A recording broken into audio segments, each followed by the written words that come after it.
The key turned in the lock with a sound like breaking bones. Emma hadn't heard that sound in 20 years. She hadn't wanted to. But here she stood, 34 years old, her hand trembling against the cellar door of her grandfather's farmhouse, feeling like a child again. The kind of child who knew better than to ask questions. The kind who learned early that some doors stayed closed for a reason. The August heat pressed against her back, thick and suffocating, but the air seeping from beneath the door carried winter with it. Cold, stale, ancient. It smelled like concrete and copper, and something else. Something she couldn't name but recognized in her bones. The scent of secrets kept too long. She'd driven 6 hours from the city to be here. 6 hours of highway hypnosis and gas station coffee, her phone buzzing with ignored messages from her mother. "Don't go through his things yet," the text said. "Wait until I can be there. Emma, please, just wait." But her mother had been saying wait for 2 decades. Wait to ask about the locked door. Wait to understand why Grandpa Joe spent hours down there. Wait to know why he'd look at Emma sometimes with eyes full of such profound sadness that she'd wanted to crawl into his lap and promise him anything, everything, just to make it stop. Now he was gone. Funeral 3 weeks past, estate and probate, the farmhouse standing empty on its hill like a tooth in a broken jaw, windows dark, garden overgrown, and Emma had the key. It had arrived in a package from his lawyer. No note, just the key on a loop of frayed twine wrapped in tissue paper gone yellow with age. The moment she'd unlocked it, she'd known. Known with the same certainty that tells you when you're being watched, when a storm is coming, when your life is about to change in ways you can't undo. She pushed the door open. But before we go down into that cellar together, if you're enjoying this story so far, take a quick second to hit that like button and subscribe. This kind of content takes real time and effort to create, and your support helps me bring you more stories like this one. Now, let's see what Emma finds in the darkness below. The hinges screamed, actually screamed, a sound so piercing and prolonged that Emma flinched, her free hand flying to her ear. When was the last time this door had moved? The day Grandpa locked it, probably. The day she was 14 and asked one too many questions, and he'd looked at her with those heartbroken eyes and said, "Some things are better left buried, sweetheart. Trust me on this." She'd trusted him. Until now. The stairs descended into darkness so complete it seemed solid. Emma pulled out her phone, thumbed on the flashlight.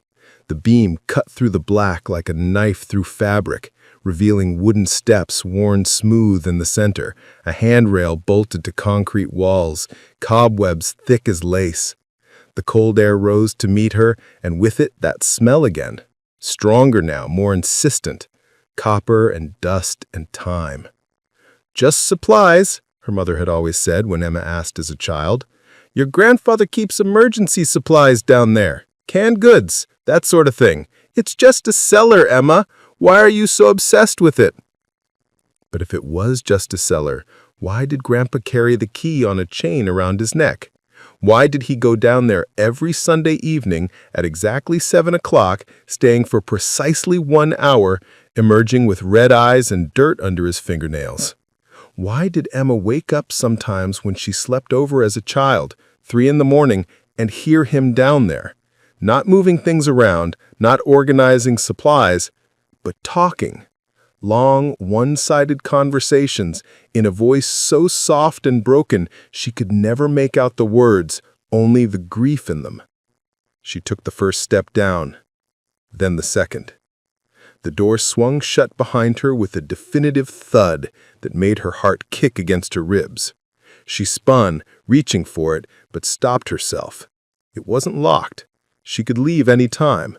This was her choice. She kept descending. 12 steps.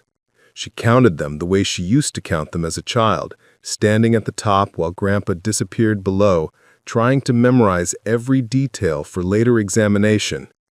12 steps down. 12 steps to whatever truth her grandfather had died protecting. The flashlight beam swept across the space at the bottom. For a moment, Emma couldn't process what she was seeing. Her brain refused to assemble the pieces into anything coherent. The cellar was large, larger than it should have been given the footprint of the house above. It stretched back into shadows her light couldn't quite penetrate, the far wall lost in darkness.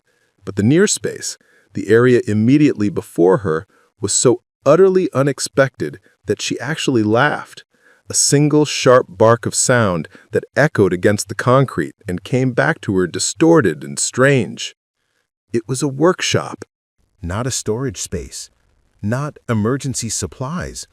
A workshop, meticulously organized, every surface clean despite 2 decades of disuse.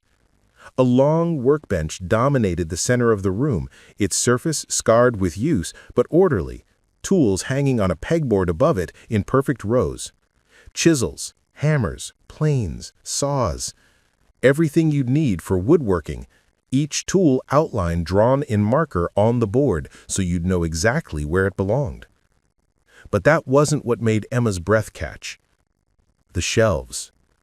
The entire left wall was shelving, floor to ceiling, and every shelf was filled with wooden boxes.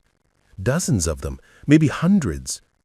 Each one roughly the size of a shoebox, crafted from different woods: cherry, oak, walnut, pine. Some light, some dark, some with grain so beautiful it seemed to glow in her flashlight beam. And each one was carved. Emma moved closer, her feet shuffling through sawdust that puffed up in small clouds around her ankles. She reached for the nearest box, a small cherry piece on eye level, and lifted it down. It was lighter than she expected, almost weightless, and the wood was smooth as skin under her fingers. The carving on the lid stole her breath. A small girl on a swing. The detail was extraordinary. You could see the chain links, each one individually rendered.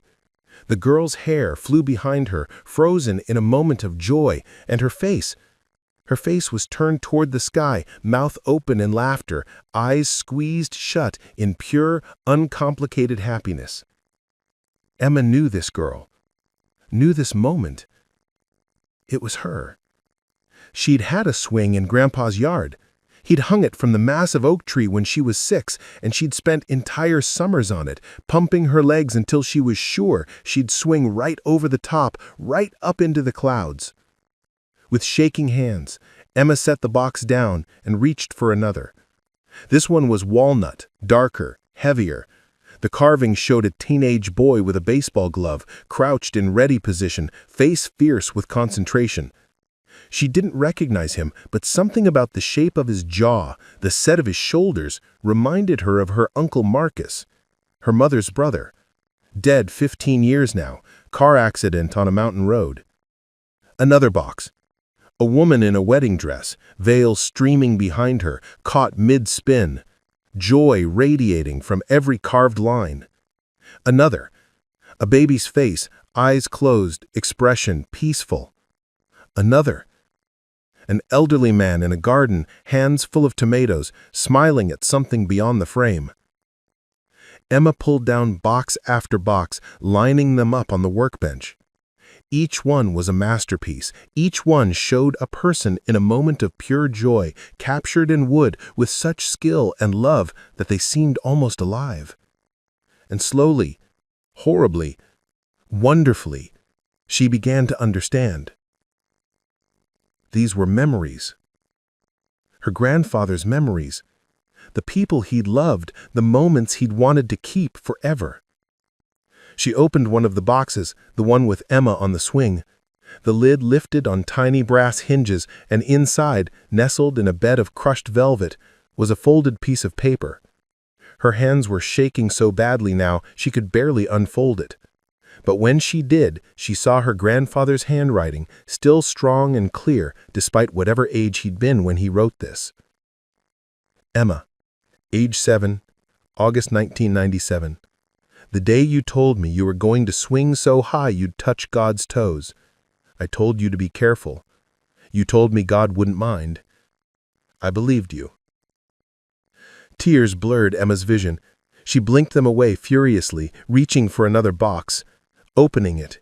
Another note, another memory preserved in wood and words. Marcus, age 15, summer 1985. The game where he caught the ball that won the championship. His first perfect moment. I knew he'd chase that feeling his whole life. I was right. The woman in the wedding dress.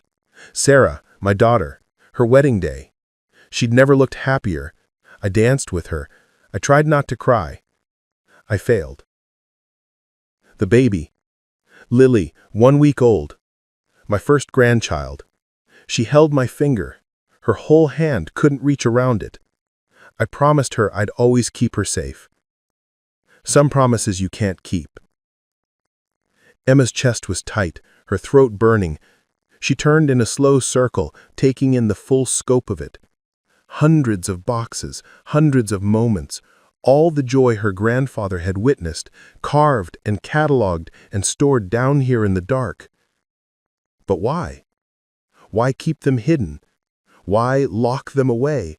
Why spend every Sunday evening down here with them? Why the secrecy and the sadness and... Her light caught something at the back of the room. More shelves. But these were different. The boxes on these shelves weren't carved with scenes of joy. They were plain, dark wood, almost black. No ornamentation, no decoration. Just simple boxes, each one labeled with a small brass plaque.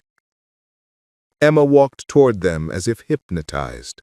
Her feet moved without her permission, carrying her deeper into the cellar, past the workbench, past the tools and the beautiful boxes, toward these other shelves, these dark ones. She was close enough to read the plaques now. Emma, age 14. The day I told her some things are better left buried. Sarah, age 43. The day she stopped asking about her mother. Marcus, age 17. The day I had to tell him what I'd done. Lily, age 2. The day she fell. The day I wasn't watching. Emma's blood turned to ice water.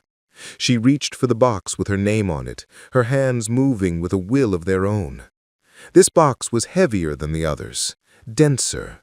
The wood was cold under her fingers, cold in a way that had nothing to do with the temperature of the cellar. She opened it.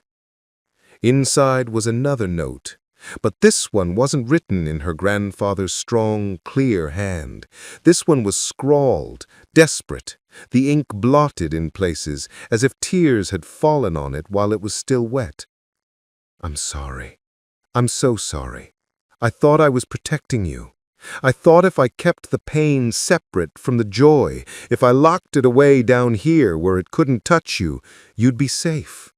But pain doesn't work that way. It seeps through. It finds cracks. Emma, my sweet girl, I'm sorry I taught you to be afraid of doors. I'm sorry I showed you that love means hiding things. I'm sorry I left you with all these boxes to open. There was more in the box. Emma lifted out the note, and beneath it was a photograph. Old, faded, the colors have gone strange with time. It showed a young man, her grandfather, she realized with a start, though she'd never seen him so young, holding a baby. He was smiling, but his eyes were haunted. Behind him, just visible in the background, was a woman's arm reaching toward the child. Just the arm. The rest of her was cut off by the frame's edge. Emma turned the photo over. Written on the back in that same desperate scrawl, Catherine, my Catherine. The day she left, the day wasn't enough. The cellar spun around her. Emma grabbed the edge of the shelf to steady herself, her mind racing. Catherine. She'd never heard that name, never seen this photo. Who was Catherine? When did she leave? And why? A sound from above. Footsteps on the floor of the house. Slow, deliberate, moving toward the cellar door. Emma's heart slammed against her ribs. She'd locked the front door behind her when she arrived. She was alone out here. The nearest neighbor was 3 miles down the road. She was alone. The footsteps stopped directly above her. The cellar door opened. Light spilled down the stairs, warm and golden compared to her phone's cold LED beam. A shadow filled the doorway. A woman. Backlit, features impossible to see. "Emma?" The voice was soft, familiar, but wrong somehow. Off by a note like a piano key slightly out of tune. "Emma, honey, are you down there?" It sounded like her mother, almost exactly like her mother. But her mother was 6 hours away. Her mother didn't know Emma was here. "Mom?" Emma's voice cracked. She took a step back, deeper into the cellar, her shoulder blades hitting the shelves of dark boxes. "I told you not to come here," the figure said, and its voice was her mother's voice, but underneath it was something else, something that made the boxes on the shelves vibrate slightly, made the sawdust on the floor swirl in patterns that had nothing to do with air currents. "I told you to wait. Some doors should stay closed, Emma. Your grandfather knew that. Why don't you?" Emma's back was pressed against the shelves now. Her phone gripped so tight in her hand her knuckles had gone white. This wasn't real. This wasn't possible. This was grief and exhaustion and too much driving and not enough sleep. Her mind playing tricks, showing her what it thought she wanted to see or feared to see. The figure that looked like her mother reached the bottom of the stairs and smiled. It was her mother's smile, but it didn't reach the eyes. The eyes were empty. Vast, like looking into wells that had never held water, only darkness. "Did you find what you were looking for?" it asked, gesturing to the boxes on the workbench. "Did you find all his pretty moments, all his captured joy? Did you think that's all there was down here, sweetheart? Did you think your grandfather spent 20 years in this cellar just building shrines to happiness?" Emma couldn't speak. Her throat had closed. Her lungs had forgotten how to pull air. The figure moved closer. Its movements were too smooth, too fluid, like something pretending to be human, but not quite getting the details right. "He tried to separate them," it said softly, almost kindly. "The joy from the sorrow, the light from the dark. He built all those beautiful boxes to hold the good things, thinking if he just carved them carefully enough, preserved them perfectly enough, the bad things couldn't touch them. But that's not how memory works. That's not how love works. Every moment of joy has a shadow. Every box of light casts its own darkness." It gestured to the dark shelves behind Emma, and she realized with creeping horror that there were far more of these plain dark boxes than there were carved ones. Hundreds more, thousands maybe, stretching back into shadows her light couldn't penetrate, filling spaces in the cellar that shouldn't exist, that couldn't exist within the normal geometry of the house. "He knew," it whispered. "At the end. He knew he couldn't keep them separate anymore. Knew he'd failed. That's why he sent you the key. That's why he left you alone with all of this. He wanted someone to finally open everything, to see it all, the joy and the sorrow together, to understand that you can't have one without the other." Emma found her voice. It came out small and cracked. "What are you?" The figure tilted its head, considering. "I'm what he carved away. I'm every moment of pain he tried to lock down here. I'm his guilt and his grief and his regret, given form by years of hiding, decades of denial. I'm the shadow his joy boxes cast. And now, Emma," it smiled again, that empty smile, "now you're here. Now you've opened the first door, and there are so many more to open." It reached out, Its hand looked like her mother's hand, but when it touched Emma's shoulder, the flesh was cold as clay, rigid as wood. "Don't you want to understand him? Don't you want to know what he kept from all of you? There's a box here with your name on it, Emma. Several, actually. Moments he carved away because they hurt too much to keep. Truths he buried so deep he almost forgot them himself. Almost." The hand on Emma's shoulder tightened. Not painful, not yet, but firm, insistent. "Open them," it whispered. "Open all of them. See what your grandfather saw. Feel what he felt. Understand why he spent every Sunday evening down here talking to his boxes, begging them for forgiveness. Understand why he died with your name on his lips and tears on his face." Emma's hand, moving without her conscious thought, reached for the nearest dark box, the one with her name, the one marked Age 14.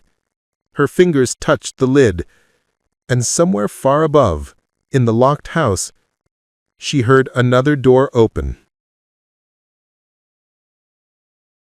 Emma's hand froze against the lid of the dark box. Not because of courage, not because of wisdom, but because somewhere in the house above, a door slammed so hard the concrete walls around her shuddered. Dust rained down from the ceiling in fine curtains, catching in her hair, coating her shoulders. The figure that looked like her mother turned her head toward the stairs with a movement too quick, too precise, like a mannequin on a swivel. "Oh," it said, and its voice carried something Emma had never heard before, uncertainty threaded with what might have been fear. "Oh, he didn't tell me about her." "About who?" Emma's voice barely rose above a whisper, but in the sudden stillness of the cellar, it seemed to echo forever. The figure didn't answer. It was already moving, gliding up the stairs with that same too fluid motion, leaving Emma alone with the boxes and the darkness and the question burning in her chest. If this thing was afraid, what did that mean for her? She should run. Every survival instinct she possessed was screaming at her to drop the box, sprint up those stairs, get in her car and drive until the farmhouse was just a memory in her rearview mirror. Let the lawyers sort through Grandpa's estate. Let her mother deal with whatever haunts this cellar. Let someone else open the dark boxes and face the truths they contain. But her hand was still on the lid, and she was so tired of not knowing. Emma had spent her whole life in the shadow of her grandfather's secrets.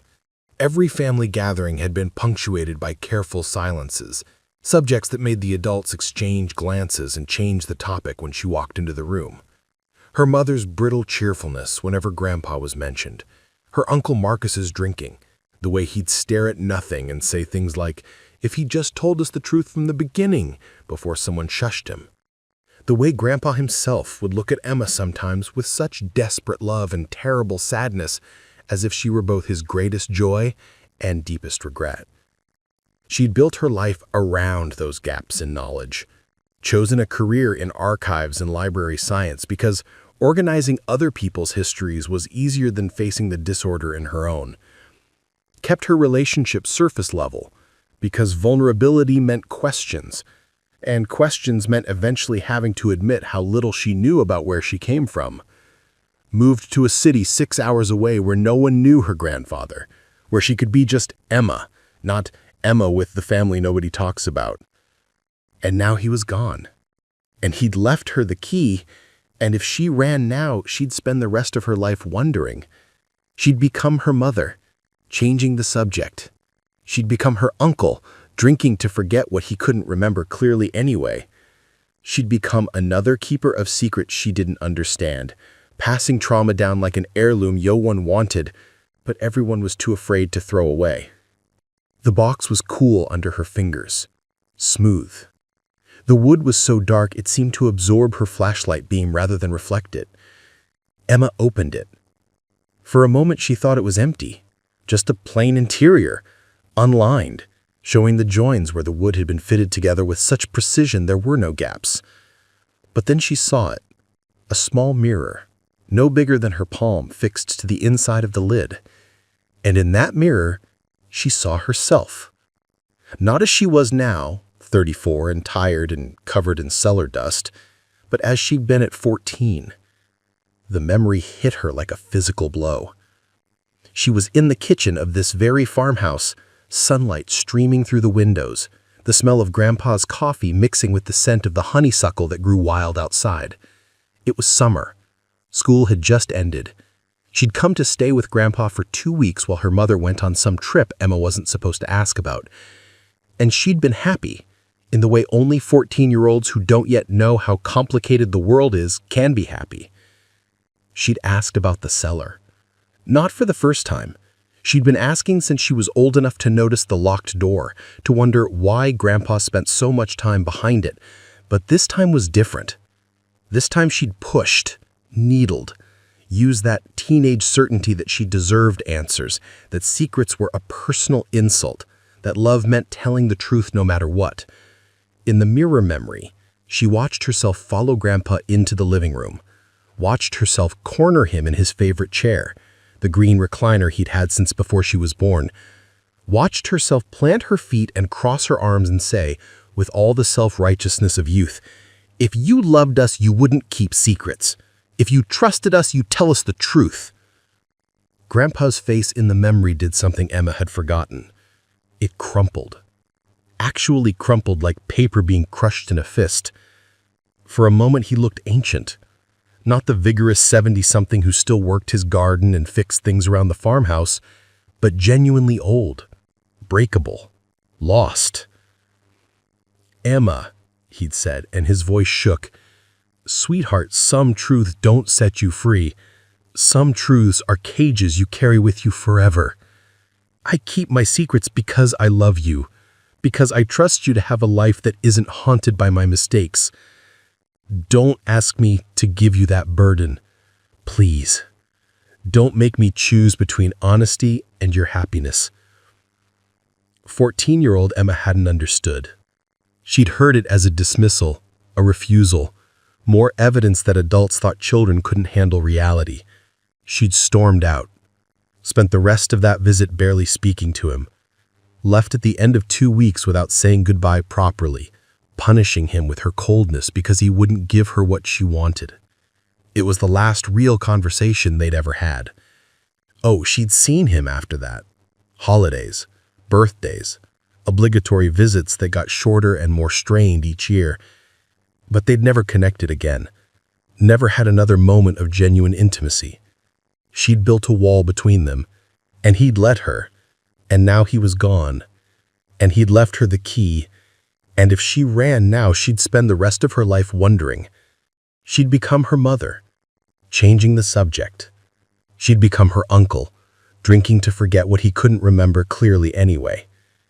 She'd become another keeper of secrets she didn't understand, passing trauma down like an heirloom no one wanted, but everyone was too afraid to throw away. Emma's vision blurred. Tears ran hot down her cheeks, dripping onto the box, darkening the wood. In the mirror, 14-year-old Emma's face rippled and changed in fast forward, 15, 16, 20, 30, until it showed Emma as she was now, crying in a cellar, finally understanding what she'd been too young and too certain to understand then. Some truths are cages you carry forever. A sound made her look up. Footsteps on the stairs again, but different this time. Heavier, slower. These were the footsteps of someone real, someone solid, someone who existed in the same physical world Emma did. A woman descended into the flashlight beam. For a dizzying moment, Emma thought the figure had returned. But no, this woman was older. This woman had gray in her dark hair and lines around her eyes and wore jeans and a cardigan, not a yellow dress from 20 years ago. This woman was real. This woman was her mother. "Mom?" Emma's voice cracked on the word. "How did you? When did you?" "I've been calling you for 2 hours. Her mother's voice was tight, controlled, the tone she used when she was holding back something too big for words. When you didn't answer, I knew. I knew you'd come here. I knew you'd use that key. She reached the bottom of the stairs and stopped, taking in the scene. Emma surrounded by boxes, tear-stained and shaking, the dark box open in her hands. "Oh, baby, oh, Emma, you opened one." "Just this one, just—" She held it up, and her mother's face went white. "Mom, what is this place? What did Grandpa—" "Give it to me." Her mother's hand shot out, not gentle, almost violent in its urgency. "Give it to me right now, Emma. Don't look at any more of them. Don't open anything else." But Emma pulled the box back, clutching it to her chest. "No, no, I'm done with secrets. I'm done with not knowing. Tell me what this is. Tell me why Grandpa spent 20 years down here carving memories into wood. Tell me why there are two kinds of boxes and why the dark ones feel like they want to swallow me whole. Tell me, Mom, please. No more protecting me from the truth." Her mother's face did something complicated. Several emotions fought for control: fear, anger, grief, and underneath it all, something that looked like relief. The relief of someone who'd been holding a weight for so long that even the prospect of putting it down felt like a kind of pain.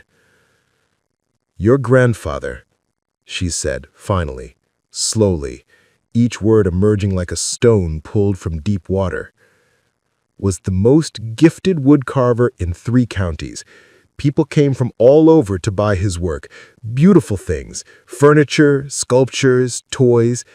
He could take a block of wood and find the life inside it, bring it out with just his hands and his tools. It was magic, Emma, real magic, the kind that doesn't need explanation because you can see it with your eyes, touch it with your hands." She moved into the cellar properly, her gaze sweeping across the shelves of carved boxes with an expression Emma couldn't quite read. But magic like that, it comes from somewhere. It feeds on something, and your grandfather's magic fed on memory. I don't understand. He could carve moments, take a memory from his own mind and trap it in wood. He started doing it after your grandmother left. Grandmother? You mean Catherine? Her mother's head snapped around, eyes wide. How do you know that name? There's a photo in the box. Who was she, Mom? Where did she go? She died. The words were flat, final. When I was 3 years old, aneurysm. Here one moment, gone the next. Your grandfather came home from the store and found her on the kitchen floor, found me in my high chair, screaming, hungry, alone with her for hours. The cellar air seemed to thicken. Emma forced herself to breathe through it. I'm sorry, I didn't know. But why didn't anyone ever tell me about her? Because your grandfather couldn't bear to tell you. Her mother's voice broke slightly. Couldn't bear to say her name, show her pictures, tell stories about her. The grief was too much. So instead he carved her, made boxes showing every happy moment they'd had together, dozens of them, hundreds maybe. Every smile, every laugh, every touch. He carved them and put them on shelves and visited them, and slowly, so slowly I didn't even notice it happening, he stopped being able to remember her any other way. She turned to face Emma fully, and her eyes were red but dry, as if she'd cried so much over the years that she'd run out of tears. The boxes don't just preserve memories, they trap them, remove them from the person's mind entirely. He'd made himself incapable of normal memory. The boxes upstairs, the happy ones, us on the swing, Uncle Marcus at the game, you at your wedding, all gone from his mind, except when he opened the boxes. Yes, her mother's voice was bitter now, edged with old anger. He carved his love for us and locked it away, carved the joy we brought him and visited it like a museum exhibit. We'd be sitting at dinner, the 3 of us, and he'd look at Marcus and me like he was trying to remember why we mattered, because he'd taken those feelings, those moments of connection, and trapped them in wood. He was hollowing himself out, and he couldn't stop. Emma thought of every Sunday evening. 7 o'clock, 1 hour exactly. Her grandfather descending to the cellar to visit his carved memories, to remember how to love the people upstairs. But the dark boxes, the ones with pain, he didn't carve them to preserve them. He carved them To get rid of them, her mother nodded. He thought he could separate the good from the bad, keep the joy and bury the sorrow in those plain boxes. Did it work? What do you think? Her mother gestured around the cellar. Do you think a man who spent 20 years in a locked room talking to wooden boxes was free of anything? Do you think someone who looked at his own grandchildren with sad, confused eyes was living a life without pain? Emma closed her eyes. When she opened them, her mother was closer, standing just in front of her, and the expression on her face was complicated. Sad and angry and tired and something else, something that looked almost like hope. The boxes don't eliminate the emotions, Emma. They just remove them from you. Your grandfather thought he was preserving the best of life, but he was destroying what made those moments matter. And why? Emma's voice rose, echoing off the concrete. Why would he do that to himself? Why would he keep carving, keep hollowing himself out if it didn't work? Because he couldn't stop. Her mother's hand finally made contact, gripping Emma's shoulder. That's addiction, baby. Your grandfather was addicted to carving, to the moment when his grief or his joy would flow out of him and into the wood, and he'd feel empty, clear, clean. Even if it only lasted a few minutes before the hollowness rushed in. He'd carve again and again, until there was more of him in these boxes than there was in his own mind. Emma looked at the box in her hands, the one showing the moment she'd demanded the truth from him, the moment she'd chosen her pride over his pain. What happened after I left that summer? Her mother's grip tightened. He carved it. Carved the whole conversation, carved his grief over failing you, over not being able to give you what you wanted, over watching you pull away from him. He carved it and locked it in that box you're holding, and after that, when I asked him about your visit, he couldn't remember it. Couldn't remember why you were suddenly so distant, why you didn't call, why you kept your visits so short. He just knew something had changed, and he didn't know why. And it broke his heart over and over. Guilt crashed over Emma in waves. I didn't know. How could I know? I thought he just didn't care enough to... He cared. Her mother's voice was fierce now. He cared so much, he carved every moment of caring into wood and locked it away because he thought that's what love meant, protecting you from his pain. Giving you a version of himself that was clean and simple and safe. He didn't understand that we needed his pain. We needed to see him struggle and fail and grieve because that's what taught us it was okay to struggle and fail and grieve ourselves. She pulled Emma into a hug, sudden and tight, and Emma collapsed into it. They stood there in the cellar, surrounded by carved memories and locked away emotions, holding each other, while Emma shook with sobs that felt like they'd been building for 20 years. I'm sorry, Emma gasped against her mother's shoulder. I'm so sorry I didn't understand. I'm sorry I punished him for... Shh, stop. This isn't on you. Her mother stroked Emma's hair, the way she'd done when Emma was small and woke from nightmares. You were a child. You asked for what children need, honesty, connection, truth. He was the adult. He made his choices.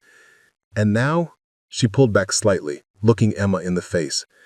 Now he's left us with all of this, all these boxes, all these separated pieces of himself, and we have to decide what to do with them. Emma wiped her eyes, tried to steady her breathing. What do you mean, decide? Can we just leave them here? Lock the door again? We could. Her mother's gaze drifted to the dark shelves at the back of the cellar. But that thing you saw? That figure is wearing my face. It's going to keep growing. Your grandfather's carved away pain has been down here for 20 years, accumulating, concentrating, becoming something more than the sum of its parts. It's why I told you not to come. why I've been avoiding this place since he died. The boxes don't just store emotions, Emma. They create new ones. All that grief and guilt and regret trapped together in the dark, it's turned into something alive. Something that feeds on the pain of opening these boxes. Then we burn them. Emma said it without thinking, but the moment the words left her mouth, they felt right. We take all of them, the light and the dark, and we burn them. We end this. We free him, free us from whatever he started down here. Her mother shook her head. It's not that simple. These aren't just boxes, remember? They're pieces of him. Pieces of us, too, some of them. Memories of moments we shared with him that only exist now in wood. If we burn them, those moments are gone forever. We'll never know what we meant to him. We'll never understand the full shape of his love. But we'll also never understand the full shape of his pain. Exactly. Her mother smiled, sad and small. So we have a choice. We can open every box, experience every memory, reassemble him piece by piece in our minds and carry all of it forward. Or we can destroy it all and accept that we'll never fully know him. Either way, we lose something. Either way, we're choosing which version of the truth we can live with. Emma looked at the shelves stretching back into darkness. Hundreds of boxes. Thousands, maybe. Each one a moment of joy or sorrow, each one a piece of the man who'd raised her mother, who'd hung her childhood swing, who'd looked at her with such love and sadness and couldn't explain why. Above them, floorboards creaked. That figure was up there, waiting. The accumulated pain of 2 decades given form and hunger and will. If they stayed down here too long, if they opened too many boxes, released too many memories into the air, would it grow stronger? Would it be able to do more than appear and speak? Would it be able to reach down here and... We can't decide this now, Emma said. We need time. We need to understand what we're dealing with. Agreed. Her mother moved toward the stairs, then paused.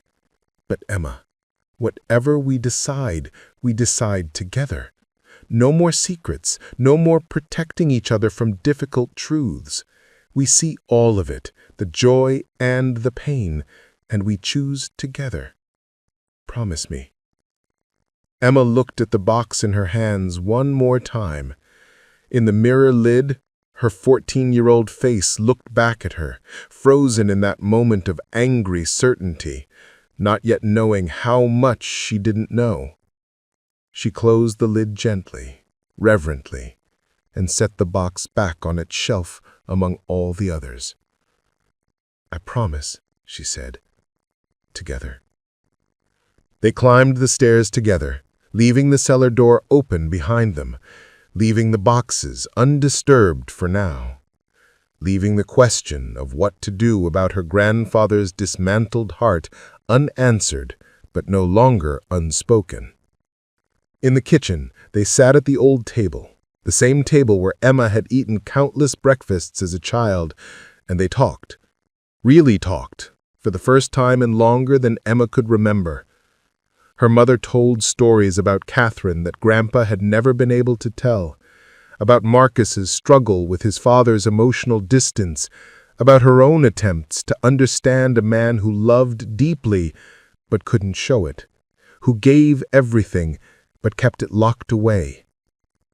And Emma listened, really listened, not just to the words, but to the pain underneath them, the grief, the confusion, the love that survived despite everything, that persisted even when it wasn't fully understood or returned in kind. Outside, the August sun began its slow descent toward evening. Golden light stretched through the windows, warming the kitchen the way Emma remembered from childhood. 7 o'clock was approaching, the time Grandpa used to disappear into the cellar for his ritual communion with carved memories. Emma wondered if he was down there now, in some sense, if his consciousness had been so divided among those boxes that pieces of him still lingered in the wood, trapped like his memories, unable to move on because he'd never been whole enough to let go. "Mom?" Emma reached across the table, took her mother's hand. "Tomorrow we'll start opening boxes. Not all of them at once, but some. Enough to understand, enough to see him clearly, pain and joy together. And then we'll decide what to do. Okay?" Her mother squeezed her hand. "Okay." They sat there as the light faded, two women trying to understand one man's impossible choice, trying to piece together a heart that had been too carefully taken apart. And in the cellar below, the boxes waited in their neat rows, beautiful carved joy and plain dark sorrow, all the pieces of a life that had been lived in fragments, loved in pieces, grieved in sections. All of it waiting to be whole again, or waiting to be destroyed, or waiting for something else entirely, something neither Emma nor her mother could yet imagine. The choice would come, but for now, in the golden evening light, it was enough to sit together, to hold hands, to know that whatever they decided, they wouldn't decide alone. That was its own kind of magic. Not the magic of carving memories into wood, of preserving perfect moments or burying painful ones, but the magic of sitting with another person in the aftermath of revelation, in the space between question and answer, and choosing to stay rather than run. The magic of being whole and complicated and human together. They started with the beautiful boxes. If you're still with me at this point in the story, I really appreciate you taking the time to watch. If you haven't already, please hit that like button and share this with someone who appreciates deep emotional storytelling. Your support means everything. Now back to Emma and her mother as they face what comes next. That was Emma's mother's idea. "If we're going to understand him," she had said over breakfast, hands wrapped around a mug of coffee gone cold, "we should see his joy first, see what he loved, what he thought was worth preserving. Then, when we face the dark boxes, we'll have context. We'll understand what he was trying to protect." So they descended into the cellar together, as morning light filtered weakly through the kitchen windows above. Emma carried a notebook and her phone, ready to document what they found. Her mother carried nothing but determination and a fear so palpable Emma could smell it, sharp and metallic like blood or rust. The cellar looked different in daylight, not less ominous exactly, but less overtly threatening. The shadows were thinner, the air wasn't quite as cold. The beautiful boxes on their shelves seemed almost to glow, their carved surfaces catching the light from Emma's phone in ways that made the frozen figures seem ready to move, to step out of wood and into life. Emma reached for the first box, not the one with herself on the swing. She couldn't handle that one yet, but another. This one showed a young man and woman dancing, their bodies pressed close, her head on his shoulder, his hand at the small of her back. The carving captured such tenderness that Emma's throat tightened just looking at it. "That's them," her mother whispered. "Your grandparents. Their wedding dance." Emma opened the box with hands that trembled slightly. Inside, nestled in faded blue velvet, was the note in her grandfather's handwriting. "Catherine and me, June 12, 1967. The band played The Way You Look Tonight. She stepped on my feet twice. I didn't care. I would have danced with her forever. I thought we had forever." The memory hit Emma like a wave. Not her memory, his.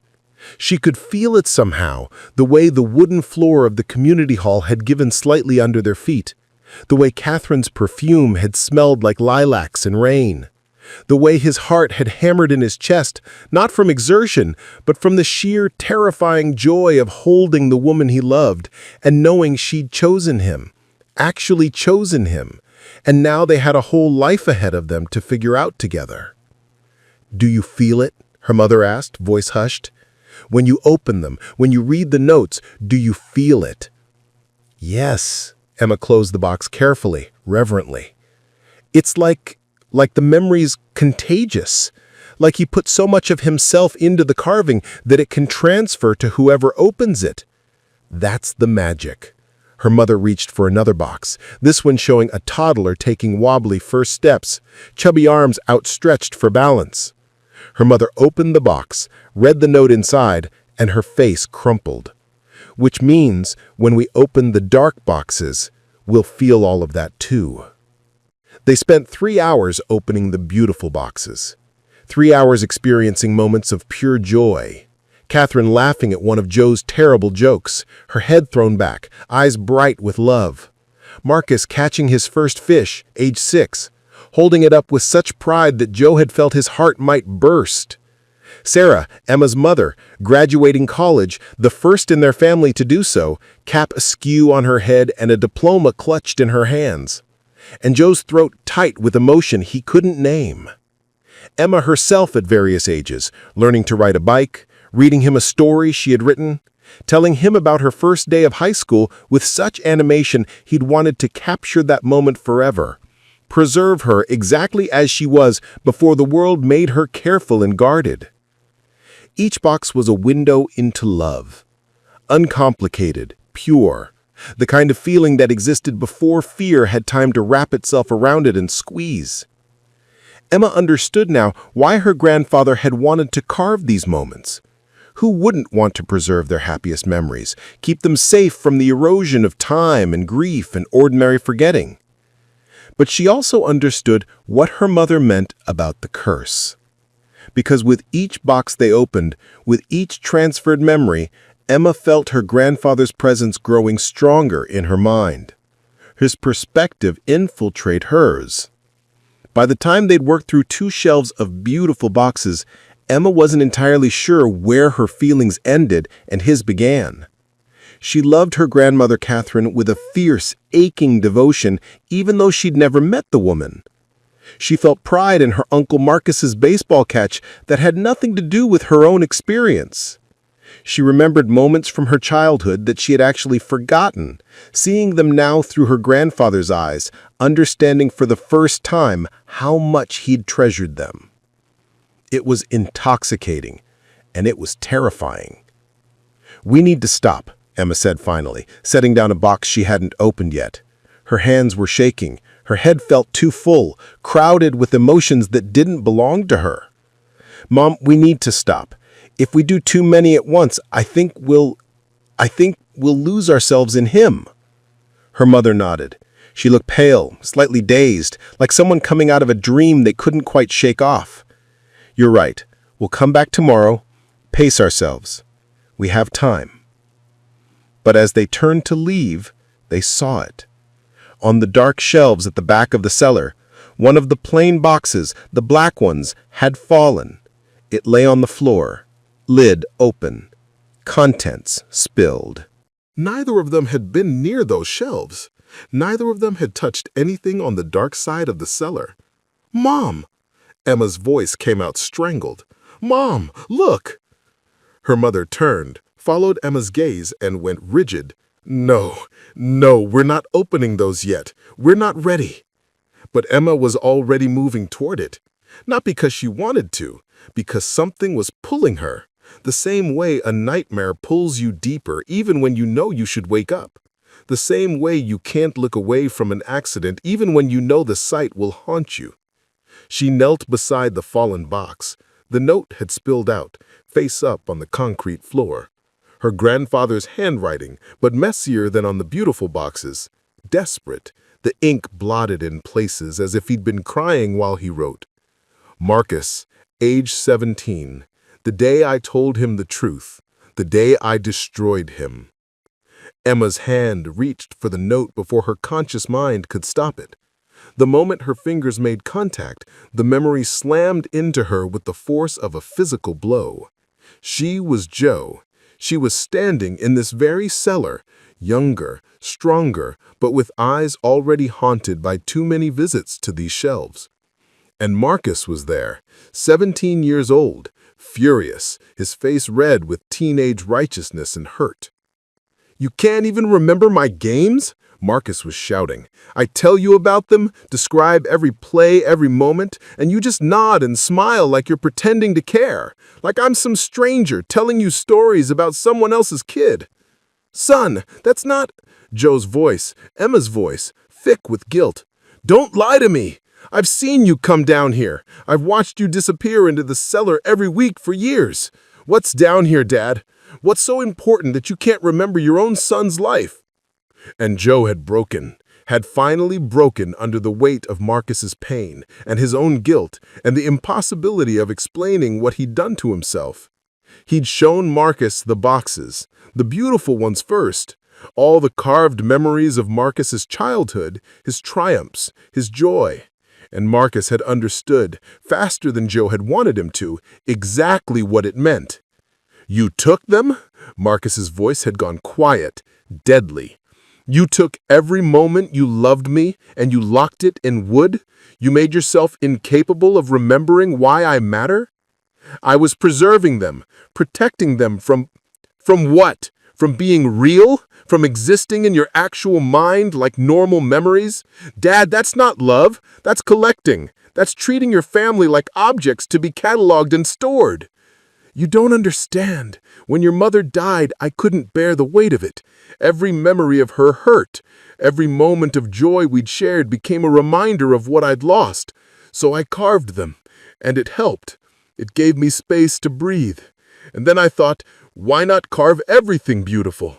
Why not preserve every good moment before time and pain could tarnish them?" Marcus had looked at his father with an expression Emma felt in her core. Betrayal, mixed with pity, mixed with the grief so profound it aged him in an instant. "You're not preserving anything, you're killing it. You're taking love and turning it into artifacts. You're making yourself into a ghost, Dad, a ghost who visits his own life but doesn't live in it." And Joe had known Marcus was right, had known it with a certainty that burned. But he couldn't stop. The carving was all he had. The moments of relief when emotion flowed out of him and into wood were the only peace he'd found since Catherine died. He was addicted to the emptying, addicted to the brief illusion of control over his own heart. "Get out," Marcus had said, backing toward the stairs. "Get out of my life. I'm done being a box on your shelf." The memory released Emma so abruptly she gasped, her lungs pulling in air like she'd been drowning. She was on her hands and knees on the cellar floor, her mother beside her, shaking her shoulders, saying her name over and over. "Emma! Emma, come back! You're here! You're with me! You're not him! Emma!" Emma blinked, focused on her mother's face. "Marcus! Uncle Marcus! That's why they were never close after that. That's why Marcus drank. He knew. He understood what Grandpa had done, and it broke something in him." Her mother's face was gray. "He told me. Later, years later, when we were both adults and trying to understand our father. He told me about the cellar, about the boxes, about how Dad had carved away his ability to love us normally. I didn't believe him. I thought it was the grief talking, or the alcohol. I thought Marcus was just angry and looking for reasons to stay angry. But it was true. Yes." Her mother sat back on her heels, looking at the spilled box with something like horror. "It was all true, and I let Marcus carry that knowledge alone because I was too afraid to believe him, too afraid to confront Dad, too afraid to face the reality that the man who raised me had systematically dismantled his own capacity for genuine connection." Emma looked at the dark shelves. Hundreds more boxes, thousands maybe. Each one contains a moment of pain, of failure, of truth too terrible to hold in a normal mind. Each one waiting to be opened, to transfer its poison to whoever was brave or foolish enough to touch it. "We can't open them all," Emma said. "Mom, we can't. One almost destroyed me. If we try to experience all of his pain, all of his guilt, it'll break us the same way it broke him." Then we burn them. Her mother stood, moving toward the stairs with sudden purpose. We burn them all, the beautiful and the dark. We will end this. Wait. Emma grabbed her mother's arm. Wait, if we burn them without understanding them, we're doing what he did. We're hiding from pain instead of facing it. We're choosing not to know instead of choosing to deal with what we know. Then what? Her mother spun, and her eyes were wild now, bright with fear. What do you suggest, Emma? We can't open them all. We can't burn them. We can't just leave them here. What's left? A sound from above. Not footsteps this time. Voices. Multiple voices speaking in unison, creating a harmony that was beautiful and wrong in equal measure. You could let us help. The figure descended the stairs, but it wasn't alone anymore. Behind it came others, more shadows wearing familiar faces. Emma saw her Uncle Marcus, young and angry, the way he'd looked in that memory. She saw her grandmother Catherine, smiling that smile from the wedding dance. She saw herself at various ages, 7 on the swing, 14 in righteous fury, 20-something in graduation robes she'd never worn. They were all wrong, all slightly off, moving with that same too fluid grace, speaking with voices that harmonized into something inhuman. We are what he carved away, they said together. We are joy without context and pain without release. We are the separated pieces, and we are so very tired of being separate. Emma's mother moved in front of her daughter, protective, but Emma could feel her shaking. What do you want? To be whole again. The figures moved closer, a slow advance that seemed coordinated, though Emma couldn't see how. You have opened some of his joy. You have felt it. You have let it into your minds. Now open the pain. Let it in too. Let all of it flow into you, and we can be whole again. Not in him, he's gone. He's dust. But in you, in living minds that can hold all of it together the way it was meant to be held. You want to possess us, Emma said, and her voice was steadier than she felt. You want us to become containers for his dismantled consciousness. We want to be integrated. The Catherine figure's voice was plaintive, almost childlike. We've been alone so long, separated from our context, joy that never fades but never grows, sorrow that never heals. We're frozen and we're starving, and you're the only ones who can free us. Emma's mother's hand found her, squeezed tight. And if we refuse? The figures stopped their advance. For a moment they flickered like images on a screen with a loose connection. When they solidified again, they looked different, darker. The faces were the same, but the expressions had changed. Where before there was pleading, now there was hunger. Then we take what we need. The voices weren't harmonious anymore. They grated against each other, creating dissonance that made Emma's teeth ache. The cellar grew colder. Emma's breath came out in white puffs. The light from her phone flickered, dimmed, and she realized with creeping horror that the battery was draining, dropping from 73% to 60% to 45% in seconds. The figures were feeding on it somehow, drawing energy from any source they could find. Run, her mother whispered. Emma, run. I'll hold them off. Just get out and... No. Emma's hand tightened on her mother's. No more sacrifices. No more protecting each other from the truth. We face this together. Remember? That was the promise. The figures lunged. Not physically. They didn't cross the remaining distance in any way Emma's eyes could track. They simply were closer. Were reaching. Were flowing toward Emma and her mother like smoke, like water. Like something that existed in too many states at once to be properly seen or understood. Emma did the only thing she could think of. She grabbed the nearest beautiful box, the one with her grandfather's wedding dance, and held it up, like a shield. Stop! Stop, or I'll destroy this! I'll smash it! Whatever you are, you're still connected to these boxes. They made you. If I destroy them, I destroy you! The figures froze. Their faces went slack, expressions cycling through emotions too quickly to track. Fear, rage, desperation, longing. You wouldn't, they said, but their voices were uncertain now. That's his joy, his love, his most precious memory. You felt it. You experienced it. You know what it meant to him. Exactly. Emma's voice was shaking, but she kept the box raised. I know what it meant, which means I know what it'll cost you if I destroy it. So back off. Give us space. Let us think. The figures retreated. Not far. Just to the edges of the flashlight beam, where they flickered in and out of visibility. Waiting. Emma's mother was staring at her. You can't actually destroy them. Emma, those are his memories, his heart, his prison.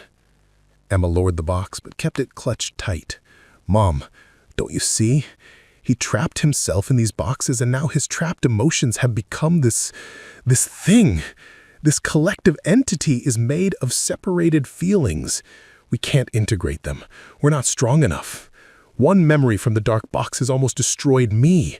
All of them would tear our minds apart. Then we burn them. If we burn them, we release them. Fire doesn't destroy emotion, Mom. It transforms it. It sets it free. These things will become smoke and ash, and they'll still exist, still hungry, but without even the wooden boxes to give them form. They'll be pure need, pure hunger, and they'll attach to any living mind they can find. Her mother closed her eyes. We're trapped. We can't open them all. We can't burn them. We can't leave them. What's left, Emma? What solution aren't we missing? Emma looked at the boxes, the beautiful ones glowing softly on their shelves, the dark ones lurking in the shadows. The figures made of separated emotion hover at the edges of vision, waiting for their chance to become whole again, even if it meant destroying Emma and her mother in the process. And slowly, terribly, she understood what her grandfather had known at the end, why he'd sent her the key, why he'd left this all for her to find.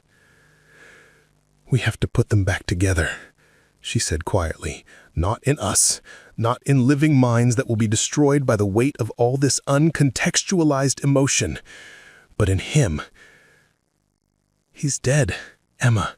He's gone. His body is, but these are pieces of his consciousness, right? Carved away, separated, preserved in wood.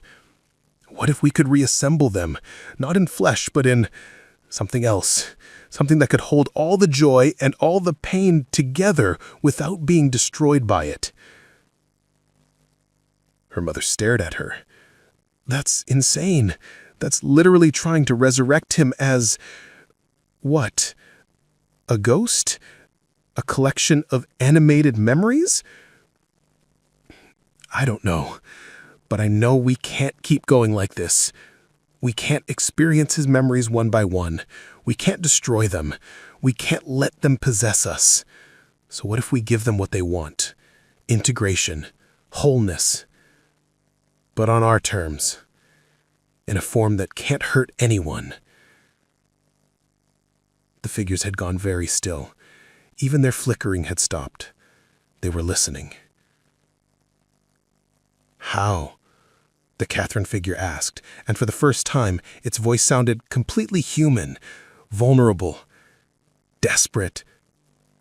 How would we do that? He's been dead for 3 weeks. His body is in the ground, his brain, his mind, the physical structures that could hold us together, they're gone. We can't exist without a container. We need living neural tissue, warm blood, firing synapses. We need you. No. Emma set down the wedding box and moved toward the workbench. No. You need a structure that can hold multiple, contradictory emotions simultaneously. A matrix that can integrate joy and sorrow without one canceling the other out. And he built that.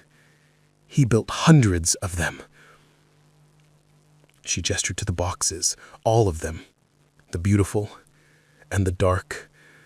The figures made of separated emotion hover at the edges of vision, waiting for their chance to become whole again, even if it meant destroying Emma and her mother in the process. And slowly, terribly, she understood what her grandfather had known at the end, why he'd sent her the key, why he'd left this all for her to find. "We have to put them back together," she said quietly. "Not in us, not in living minds that will be destroyed by the weight of all this uncontextualized emotion, but in him. He's dead, Emma. He's gone. His body is, but these are pieces of his consciousness, right? Carved away, separated, preserved in wood. What if we could reassemble them, not in flesh, but in something else, something that could hold all the joy and all the pain together without being destroyed by it?" Her mother stared at her. "That's insane. That's literally trying to resurrect him as what? A ghost? A collection of animated memories? I don't know, but I know we can't keep going like this. We can't experience his memories one by one. We can't destroy them. We can't let them possess us. So what if we give them what they want? Integration, wholeness. But on our terms, in a form that can't hurt anyone." The figures had gone very still. Even their flickering had stopped. They were listening. "How?" the Catherine figure asked, and for the first time, its voice sounded completely human, vulnerable, desperate. "How would we do that? He's been dead for 3 weeks. His body is in the ground, his brain, his mind, the physical structure that could hold us together, they're gone. We can't exist without a container. We need living, neural tissue, warm blood, firing synapses. We need you." "No." Emma set down the wedding box and moved toward the workbench. "No. You need a structure that can hold multiple, contradictory emotions simultaneously. A matrix that can integrate joy and sorrow without one canceling the other out." And he built that. He built hundreds of them. She gestured to the boxes, all of them, the beautiful and the dark. Each box is a container for emotion. Each one holds a piece of him in wood. What if we opened them all at once, released every memory, every feeling, every carved-away piece of his consciousness into the air, and then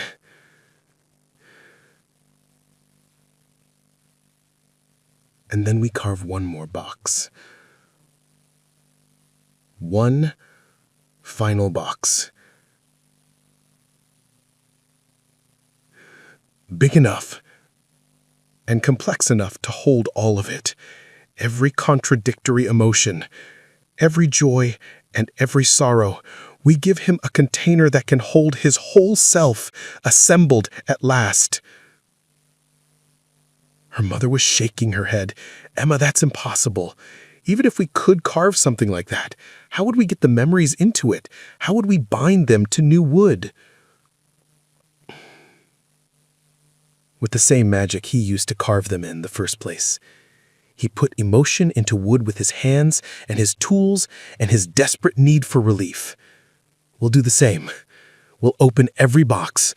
We'll feel everything, all of it at once, all the joy and the pain, and we'll pour it into one final carving.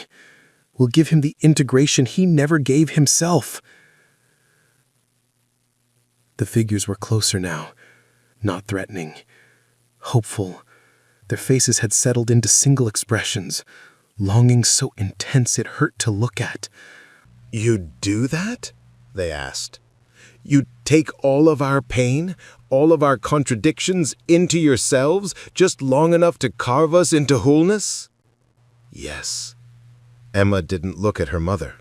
Couldn't. Because if she saw doubt there, saw fear, She'd lose her nerve. But only if you agree to our terms. We open the boxes. We feel everything. We carve you a container. But then you leave us. You integrate in the wood, not in us. You become whatever you're meant to become. A memory, a ghost, a collection of wooden boxes that finally fit together into something whole, but you don't try to live through us. Agreed? The figures exchanged glances. In that moment, they looked so human, it broke Emma's heart. They were afraid. Afraid of hope. Afraid of disappointment. Afraid of continuing to exist in their current state of painful separation. Agreed, they said finally, in unison. We'll help you. We'll guide you. We'll show you how to carve the way he did. But you have to mean it. You have to truly take all of us in. No holding back. No protecting yourself from the pain.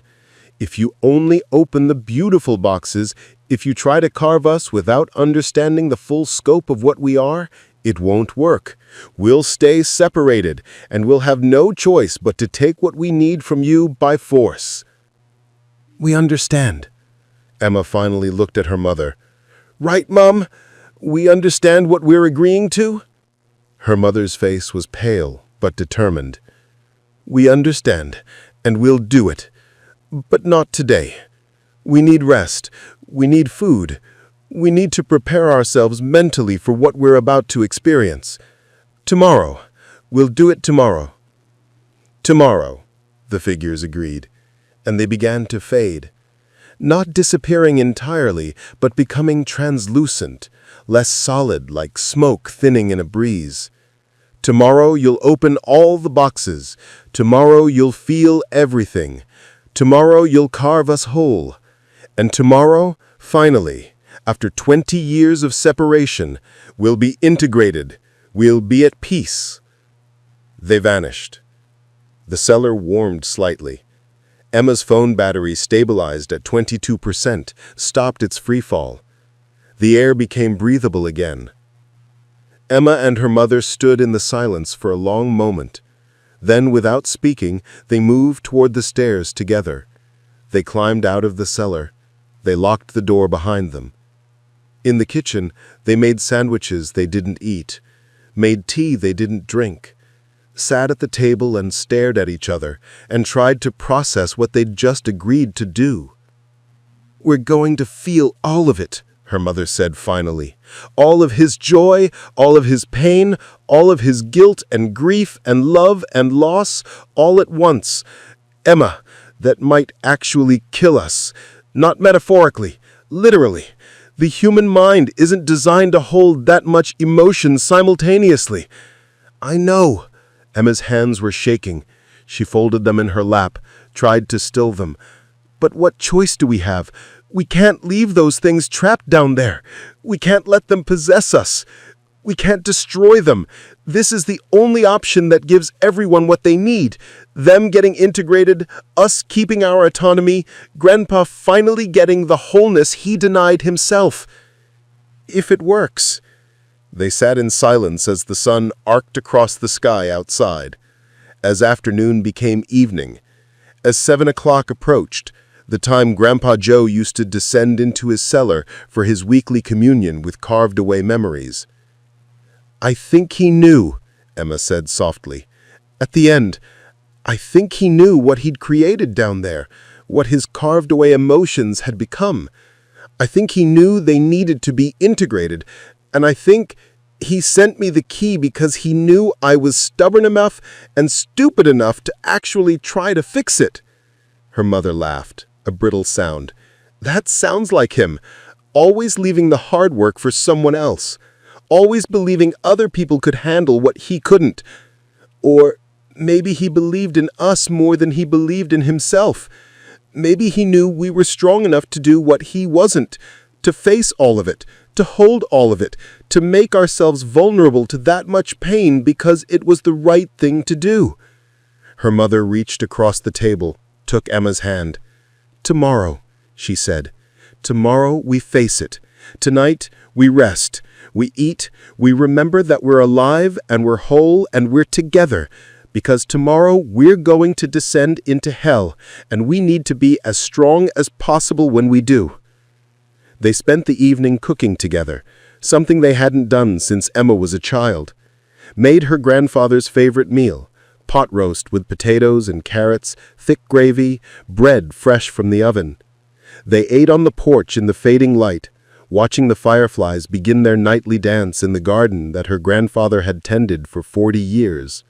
And they talked, really talked, about their fears, their hopes, their memories of Joe, the real memories, the ones still in their minds rather than trapped in wood.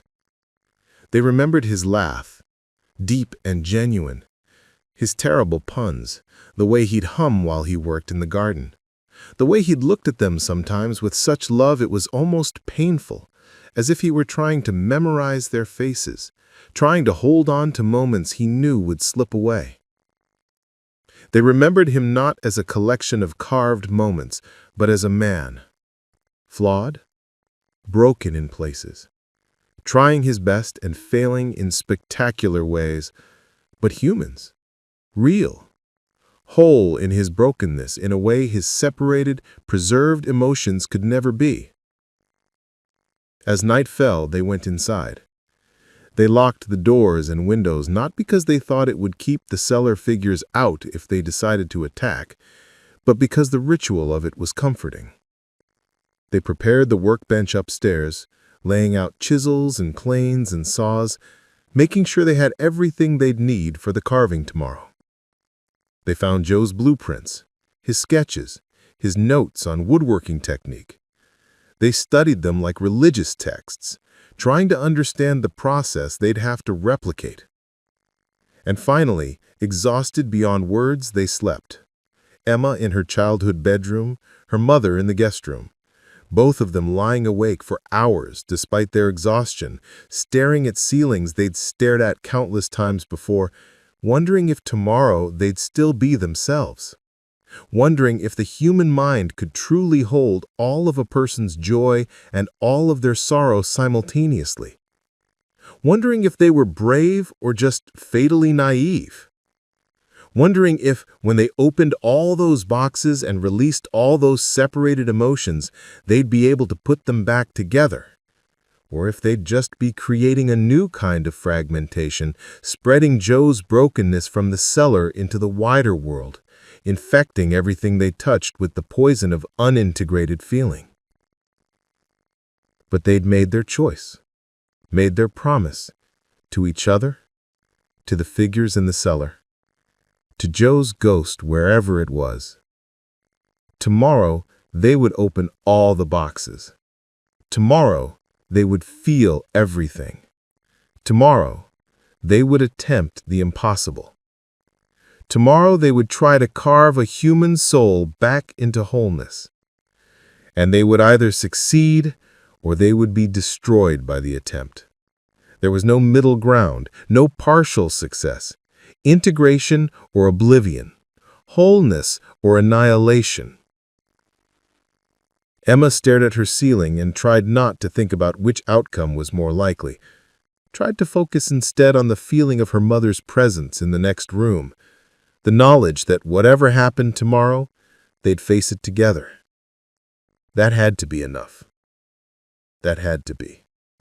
In the cellar below, the boxes waited in their neat rows, the beautiful and the dark, the separated pieces of a man who'd loved too much and grieved too deeply and tried to solve his pain with a knife and a block of wood. The pieces that had gained consciousness in their separation, that had become something new, something hungry, something desperate for the integration they'd been denied. They waited, patient now that they had hope, patient now that someone had finally agreed to attempt what should have been done 20 years ago. They waited for morning, for the opening, for the feeling of all those separated emotions flowing together at last, joy and sorrow mixing the way they were meant to mix, creating something more complex and more real than either could be alone. They waited to become whole, or to become something else entirely, something that never existed before and would never exist again. They waited, and upstairs, two women tried to sleep, tried to rest before the hardest thing they'd ever have to do, tried to believe they were strong enough for what was coming. Time would tell if that belief was justified. Time and chisels and wood and the terrible weight of emotions too long denied their natural expression. Tomorrow would tell. Morning came too quickly, and not quickly enough. Emma awoke to pale light filtering through curtains that hadn't been changed in 20 years.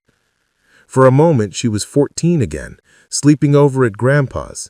The smell of his coffee drifting up from the kitchen, the sound of birds in the gardens signaling another perfect summer day. Then memory crashed back in. The cellar, the boxes, the figures wearing familiar faces, the impossible things she had agreed to do today. And she sat up so fast her head spun. Her mother was already in the kitchen. The coffee was made but untouched, going cold in the pot. She stood at the window overlooking the garden, her back rigid, her reflection in the glass showing a face she barely recognized. Older, harder, resigned to something terrible. "I couldn't sleep," she said without turning. "Kept thinking about what you said yesterday, about him believing in us more than he believed in himself, and I realized something, Emma, something awful."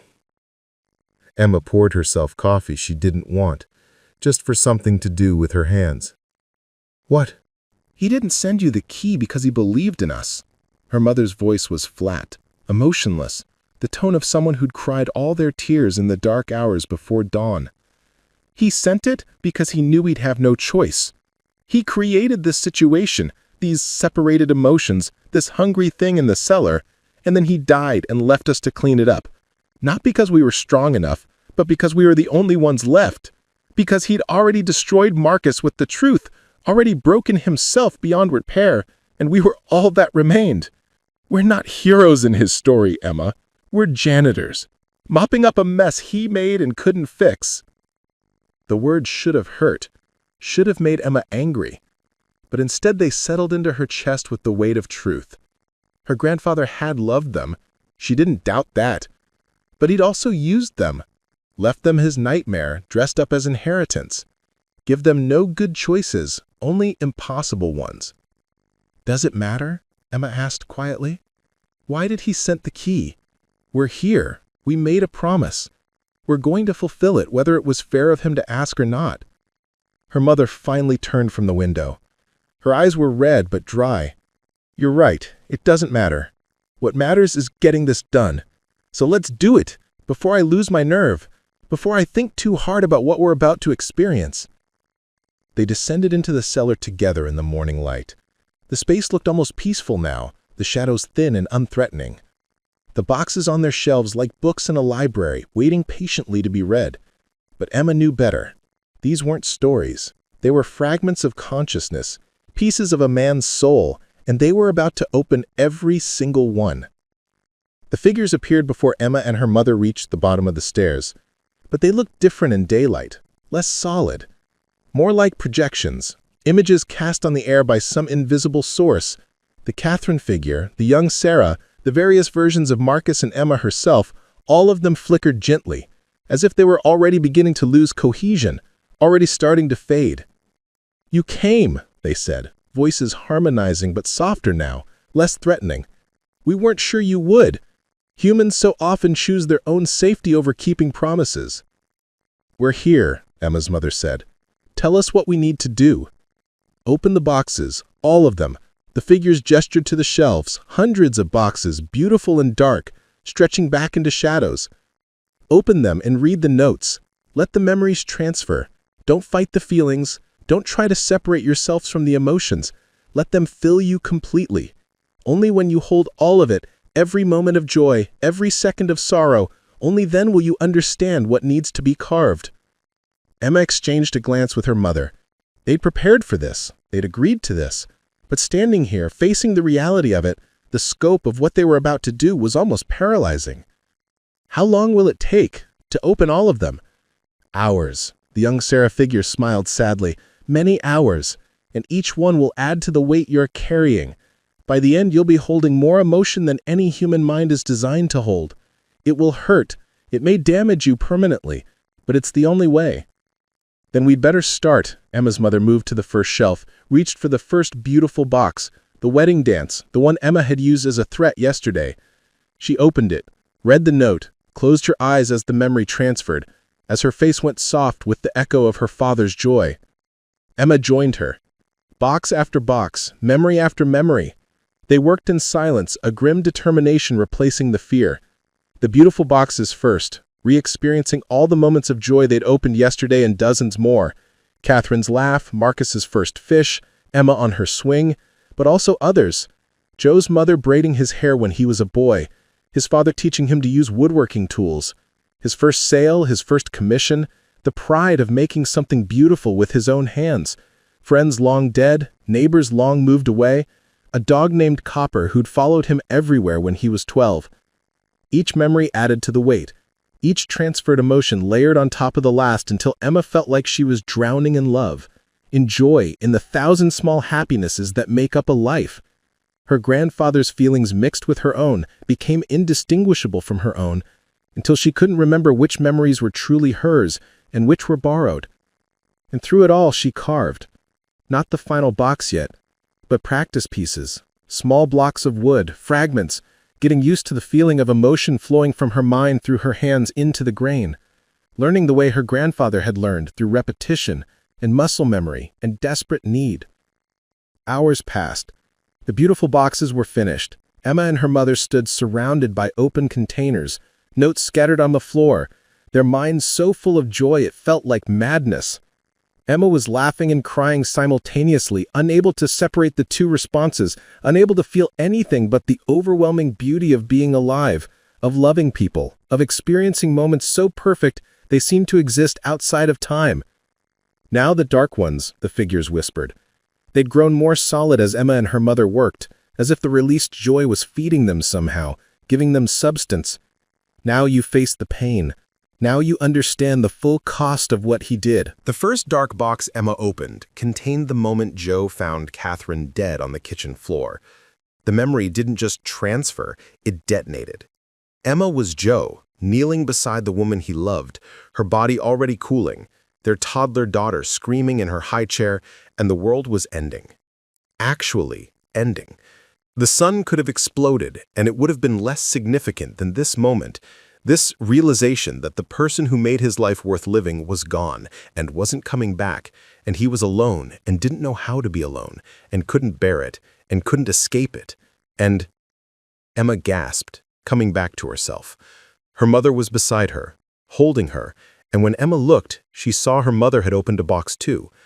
Tears streamed down her mother's face, and Emma knew without asking what she'd experienced. Joe's guilt over being an inadequate father, his awareness that he was failing Sarah and Marcus, that he was so consumed by grief he'd become a ghost in his own house. "Keep going," the figures urged. "Don't stop. The only way through is through." More boxes.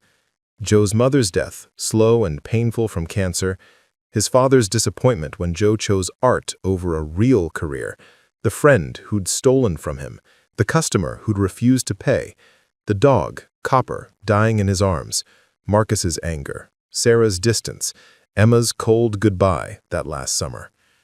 Each box was a wound. Each memory was a knife. And unlike the beautiful boxes, the dark ones didn't fade after being experienced.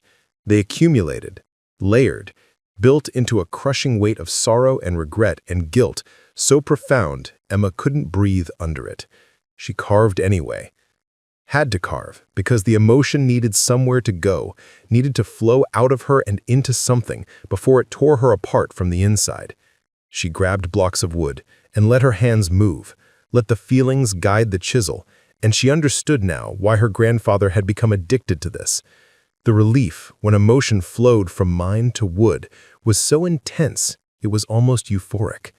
For just a moment, she was empty. clear, free. Then she'd open another box, and the cycle would start again.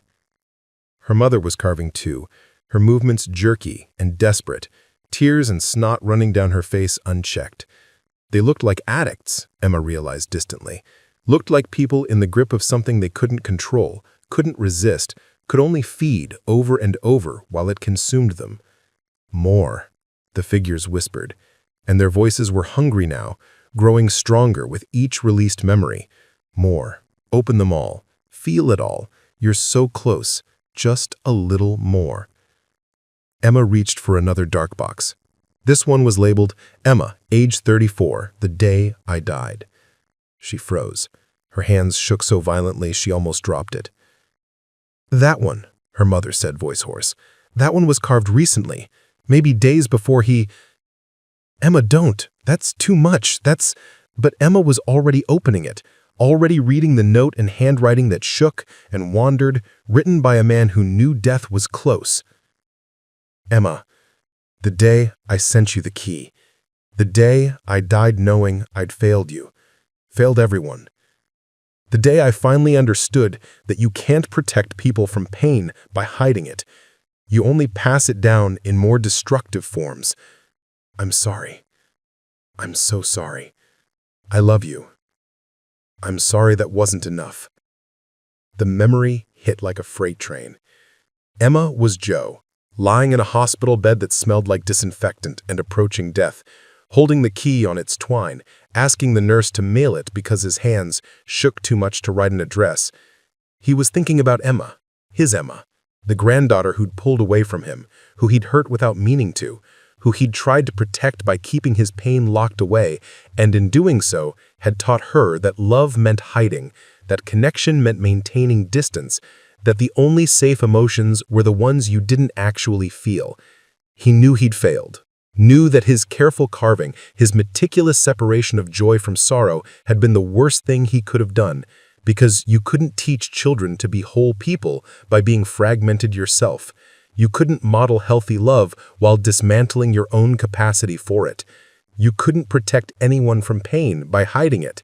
The pain just metastasized, became cancerous, spread through families like a sickness passed from generation to generation. And he knew, with the clarity that sometimes comes in final moments, that the only way to undo what he'd done was to force someone he loved to do what he'd been too weak to do himself, to face all of it, the joy and the sorrow together, to integrate what he'd separated, to become whole by experiencing his fragmentation so fully that they'd understand viscerally why wholeness mattered.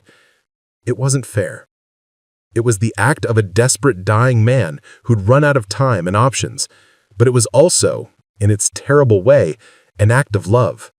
He was giving them the key not to treasure, but to burden, not to inheritance, but to understanding. Emma came back to herself sobbing so hard she couldn't stand. Her mother caught her, and they clung to each other on the cellar floor, both of them shaking, both of them carrying more emotion than human minds were meant to hold, both of them understanding at last what they had to do. "We have to carve him whole," Emma gasped through her tears. "Not just reassemble the pieces. We have to carve what he should have been. Someone who never started separating his emotions in the first place. The integrated version." "But we don't know what that looks like." Her mother's voice was barely a whisper. "We never met that version of him. He was already broken by the time we were old enough to remember."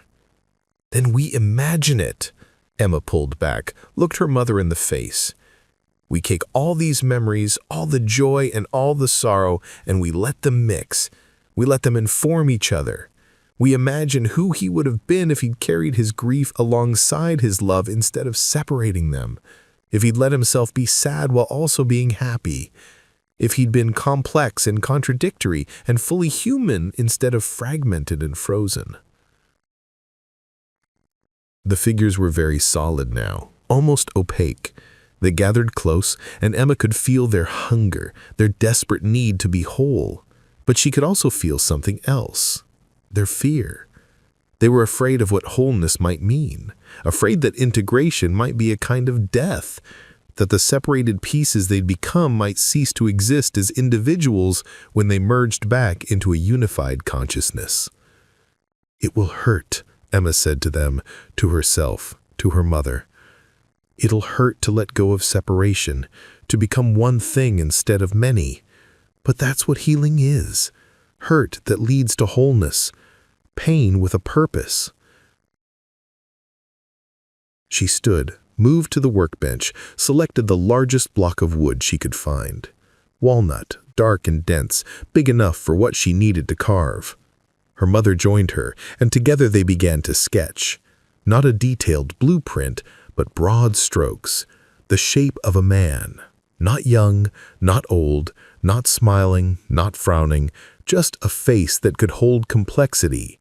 Eyes that had seen joy and sorrow and emerged capable of both. Hands that had created beauty and also failed people and learned from both experiences. They sketched for hours, pausing occasionally to open another box, to add more memories to the crushing weight they carried, to understand more fully the scope of who Joe had been in all his fragmented pieces. And slowly, painfully, a design emerged. Not a perfect representation, but something more abstract. A figure that could contain contradictions.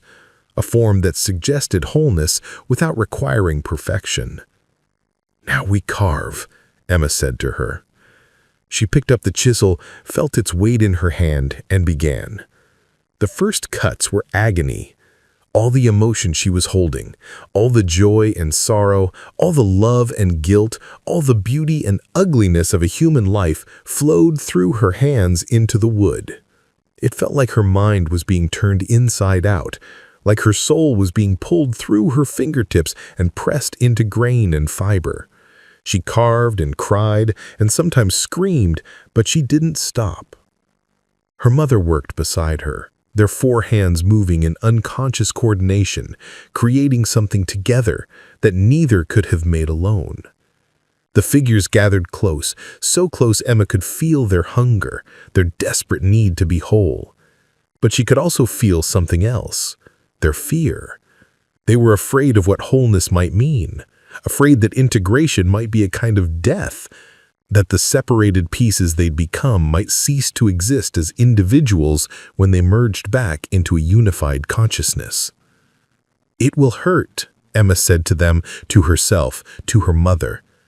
"It'll hurt to let go of separation, to become one thing instead of many. But that's what healing is. Hurt that leads to wholeness. Pain with a purpose." She stood, moved to the workbench, selected the largest block of wood she could find. Walnut, dark and dense, big enough for what she needed to carve. Her mother joined her, and together they began to sketch. Not a detailed blueprint, but broad strokes. The shape of a man. Not young, not old, not smiling, not frowning, just a face that could hold complexity. Eyes that had seen joy and sorrow and emerged capable of both. Hands that had created beauty and also failed people and learned from both experiences. They sketched for hours, pausing occasionally to open another box, to add more memories to the crushing weight they carried, to understand more fully the scope of who Joe had been in all his fragmented pieces. And slowly, painfully, a design emerged. Not a perfect representation, but something more abstract. A figure that could contain contradictions. A form that suggested wholeness without requiring perfection. "Now we carve," Emma said to her. She picked up the chisel, felt its weight in her hand, and began. The first cuts were agony. All the emotion she was holding, all the joy and sorrow, all the love and guilt, all the beauty and ugliness of a human life flowed through her hands into the wood. It felt like her mind was being turned inside out, like her soul was being pulled through her fingertips and pressed into grain and fiber. She carved and cried and sometimes screamed, but she didn't stop. Her mother worked beside her, their four hands moving in unconscious coordination, creating something together that neither could have made alone. The figures gathered close, so close Emma could feel their hunger, their desperate need to be whole. But she could also feel something else, their fear. They were afraid of what wholeness might mean, afraid that integration might be a kind of death, that the separated pieces they'd become might cease to exist as individuals when they merged back into a unified consciousness. "It will hurt," Emma said to them, to herself, to her mother. "It'll hurt to let go of separation, to become one thing instead of many. But that's what healing is. Hurt that leads to wholeness. Pain with a purpose." She stood, moved to the workbench, selected the largest block of wood she could find. Walnut, dark and dense, big enough for what she needed to carve. Her mother joined her, and together they began to sketch. Not a detailed blueprint, but broad strokes. The shape of a man. Not young, not old, not smiling, not frowning, just a face that could hold complexity. Eyes that had seen joy and sorrow and emerged capable of both. Hands that had created beauty and also failed people and learned from both experiences. They sketched for hours, pausing occasionally to open another box, to add more memories to the crushing weight they carried, to understand more fully the scope of who Joe had been in all his fragmented pieces. And slowly, painfully, a design emerged. Not a perfect representation, but something more abstract. A figure that could contain contradictions. A form that suggested wholeness without requiring perfection. "Now we carve," Emma said to her. She picked up the chisel, felt its weight in her hand, and began. The first cuts were agony. All the emotion she was holding, all the joy and sorrow, all the love and guilt, all the beauty and ugliness of a human life flowed through her hands into the wood. It felt like her mind was being turned inside out, like her soul was being pulled through her fingertips and pressed into grain and fiber. She carved and cried and sometimes screamed, but she didn't stop. Her mother worked beside her, their four hands moving in unconscious coordination, creating something together that neither could have made alone. The figures gathered close, so close Emma could feel their hunger, their desperate need to be whole. But she could also feel something else, their fear. They were afraid of what wholeness might mean, afraid that integration might be a kind of death, that the separated pieces they'd become might cease to exist as individuals when they merged back into a unified consciousness. "It will hurt," Emma said to them, to herself, to her mother. "It'll hurt to let go of separation, to become one thing instead of many. But that's what healing is. Hurt that leads to wholeness. Pain with a purpose." She stood, moved to the workbench, selected the largest block of wood she could find. Walnut, dark and dense, big enough for what she needed to carve. Her mother joined her, and together they began to sketch. Not a detailed blueprint, but broad strokes. The shape of a man. Not young, not old, not smiling, not frowning, just a face that could hold complexity. Eyes that had seen joy and sorrow and emerged capable of both. Hands that had created beauty and also failed people and learned from both experiences. They sketched for hours, pausing occasionally to open another box, to add more memories to the crushing weight they carried, to understand more fully the scope of who Joe had been in all his fragmented pieces. And slowly, painfully, a design emerged. A man stood before them. Not physical exactly, more like the idea of a man. The essential pattern of consciousness given temporary form. He was made of light and wood grain and memory, and his face was Joe's face, but whole, complete, capable of the full range of human emotion without fragmenting under the weight of it. "Thank you," he said. And his voice was real. It was her grandfather's voice. warm and deep and filled with emotion he didn't have to carve away. Thank you for giving me what I couldn't give myself. Emma's mother made a sound somewhere between a laugh and a sob. Dad?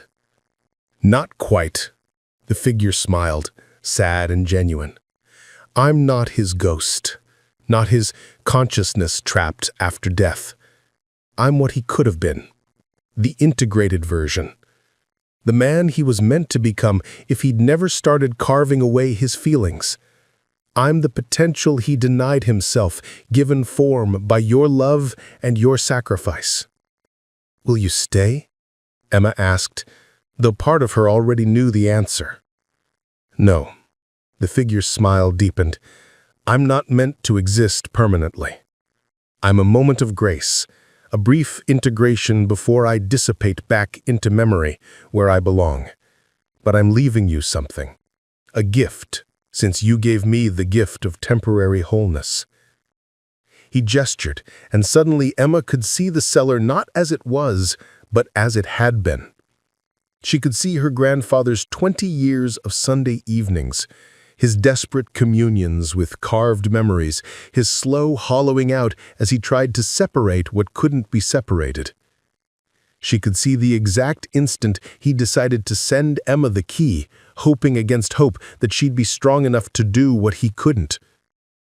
He loved you, all of you, imperfectly, brokenly, but completely. And his greatest hope, his dying wish, was that you'd learn from his mistakes, that you'd choose integration over separation, that you'd carry your joy and your sorrow together, understanding that both are necessary, both are real, and both make you more fully human. The glow was fading now, the figure becoming translucent again, the light dimming. Emma reached out, wanting to hold on, wanting to keep this version of her grandfather just a little longer. But her mother caught her hand. "Let him go," she whispered. "This is what integration means, experiencing fully and then releasing. Loving without grasping, remembering without being trapped by memory." Emma nodded, tears streaming down her face. "Goodbye, Grandpa. Thank you for trusting us with this. Thank you for believing we were strong enough." "You were always strong enough," the figure said as it faded to almost nothing. "I just couldn't see it. Couldn't see that strength doesn't mean protecting people from pain. It means trusting them to face it, to carry it, to integrate it and emerge more whole than before." And then he was gone. The light extinguished. The carved figure on the workbench was just wood again, beautiful, complex, but inanimate. The boxes on the shelves were empty, their contents transferred and integrated. The cellar was just a cellar, cold and concrete, no longer haunted by separated emotions given form. Emma and her mother stood in the silence for a long moment. Then, without speaking, they gathered the boxes. All of them. The beautiful and the dark, the carved and the plain. They carried them up the stairs, load after load, until the cellar was empty and the yard was full of wooden containers that had once held a man's fragmented soul. They burned them as the sun set, one by one, each box given to the flames, each carved moment released to smoke and ash. Emma expected to feel something, loss maybe, or regret, but instead she felt only peace. These weren't memories anymore. They were relics of a failed attempt to control emotion. They'd served their purpose. Now they needed to return to the elements. The carved figure, the final piece, the integrated whole, they kept. Wrapped it carefully and placed it on the mantel in the living room where it could be seen, remembered, honored. Not as a shrine, but as a reminder. A testament to the cost of fragmentation and the courage required to choose wholeness. "What now?" Emma asked, as they watched the last box burn. Her mother put an arm around her. "Now we live. We remember. We carry what we learned here. And we promise to ourselves, to each other, to His memory, that we'll never try to separate our joy from our sorrow, that we'll let ourselves be contradictory and fully human, that we'll trust each other enough to share our pain instead of carving it away. That sounds hard. It is, her mother smiled. But it's better than the alternative. Better than spending 20 years in a cellar talking to boxes. Better than dying alone, fragmented, hoping someone else can put you back together after you're gone. They stood together as night fell, watching embers drift into the darkening sky, carrying with them the last physical remnants of Joe's failed attempt to control his own heart. And Emma thought about the life ahead of her, the pain she'd inevitably face, the joy she'd hopefully experience, the complexity of being human in a world that constantly asks you to be simpler, cleaner, easier to understand. She thought about her grandfather's legacy, not the boxes, not the carving, but the lesson learned at such terrible cost. That wholeness requires carrying contradictions, that love means being vulnerable to pain, and that the only way to truly honor the people who shape you is to let yourself be shaped, to let their complexity inform yours, to become more fully human through connection rather than less. It was a hard lesson, a painful one, but standing there with her mother, surrounded by the ashes of fragmentation and the possibility of integration, Emma felt something she hadn't felt in years. She felt whole. 3 months later, Emma stood in her apartment in the city, staring at a box she couldn't bring herself to open. Not one of her grandfather's boxes. Those were all ash now, scattered in the garden where he'd spent 40 years growing tomatoes and squash and the kind of peace that comes from having your hands in soil. No, this box was from her own life. Moving boxes, specifically. She'd been back in the city for 6 weeks, supposedly returning to normal, supposedly integrating back into the life she'd built for herself before the cellar, before the carving, before everything changed. But nothing felt normal anymore. The box was labeled work files in her own handwriting, and she knew exactly what was inside. 5 years of meticulous archival work, carefully organized documents, histories preserved with perfect attention to detail, every piece of the past given its proper place, properly separated from every other piece. Looking at it now, Emma saw it for what it really was. Her grandfather's cellar, recreated in professional form. She'd been doing the same thing he had, just with other people's histories instead of her own. Separating, cataloging perfect little boxes from messy, complicated human experiences.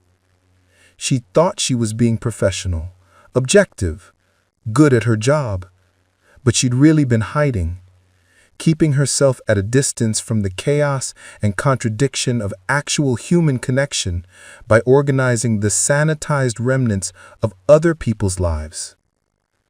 Her phone rang. Her mother. They talked every day now, sometimes twice a day. A radical shift from the once-a-month obligatory check-ins that had defined their relationship for years. "Hey, Mom." "Hey, baby. How you doing?" "Really doing." Emma looked at the box. "I think I need to quit my job." Silence on the other end. Then, to Emma's surprise, a laugh.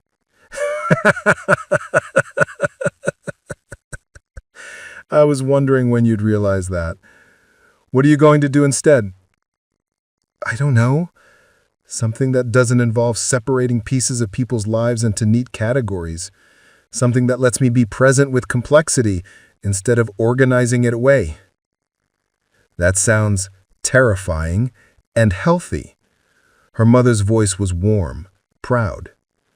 "Your grandfather would be proud. The integrated version of him anyway.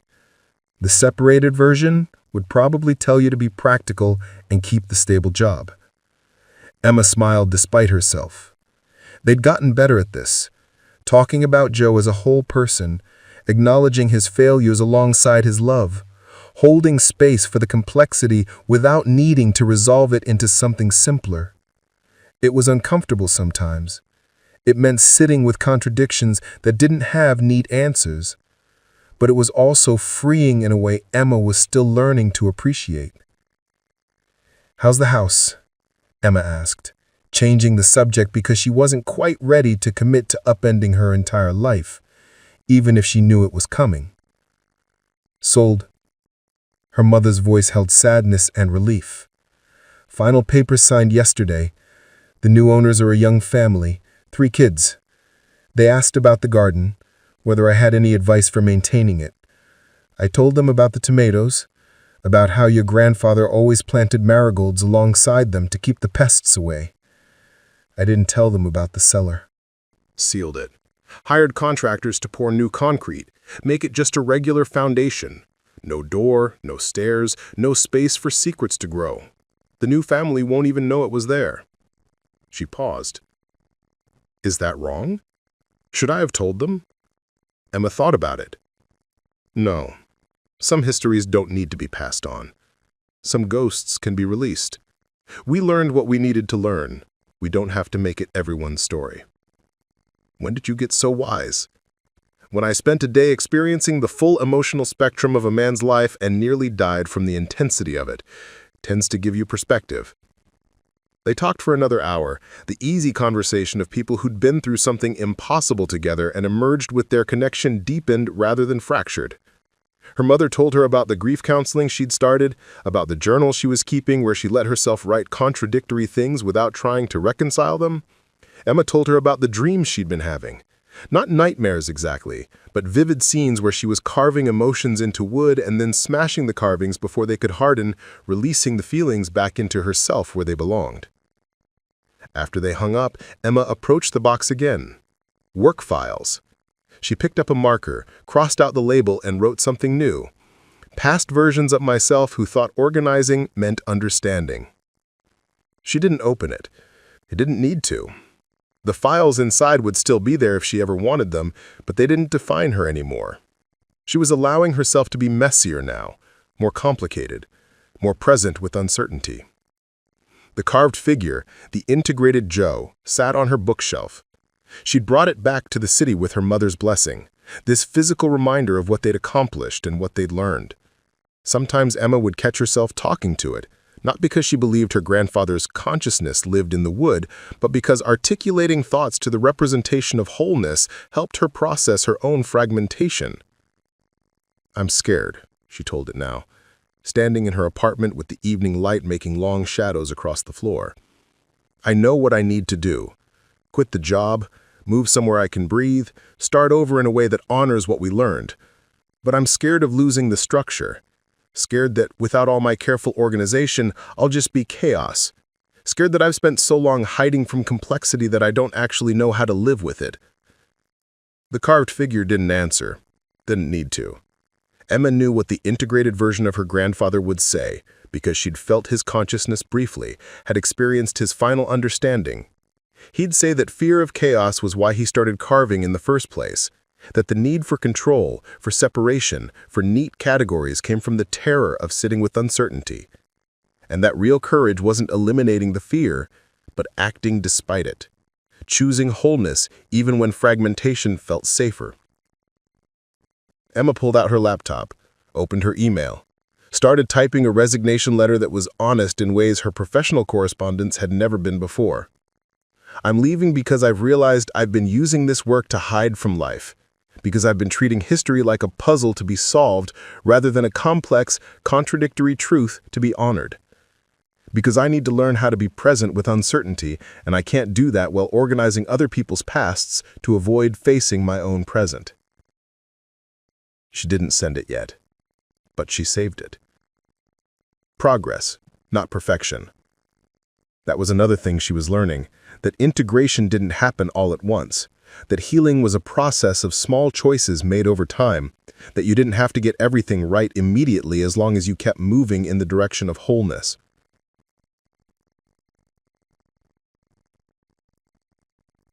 A knock at her door interrupted her thoughts. Emma wasn't expecting anyone, and city train caution made her check the peepholes before opening. She saw a woman about her age, maybe a little younger, holding a package and looking uncertain. Emma opened the door. "Can I help you?" "Are you Emma? Emma Chen? Granddaughter of Joseph Chen?" Emma's heart skipped. "Yes. How did you—" "I'm Rebecca. Rebecca Moore. My grandfather was friends with yours. They served together in Vietnam, stayed in touch for 40 years. When your grandfather died, mine went into a decline. Stopped eating properly, stopped engaging with family. We thought it was grief, but then last week, he asked me to find you. Said he had something that needed to be returned." Emma took the package with trembling hands. It was wrapped in brown paper tied with string, and her name was written on it in handwriting she didn't recognize. "What is it?"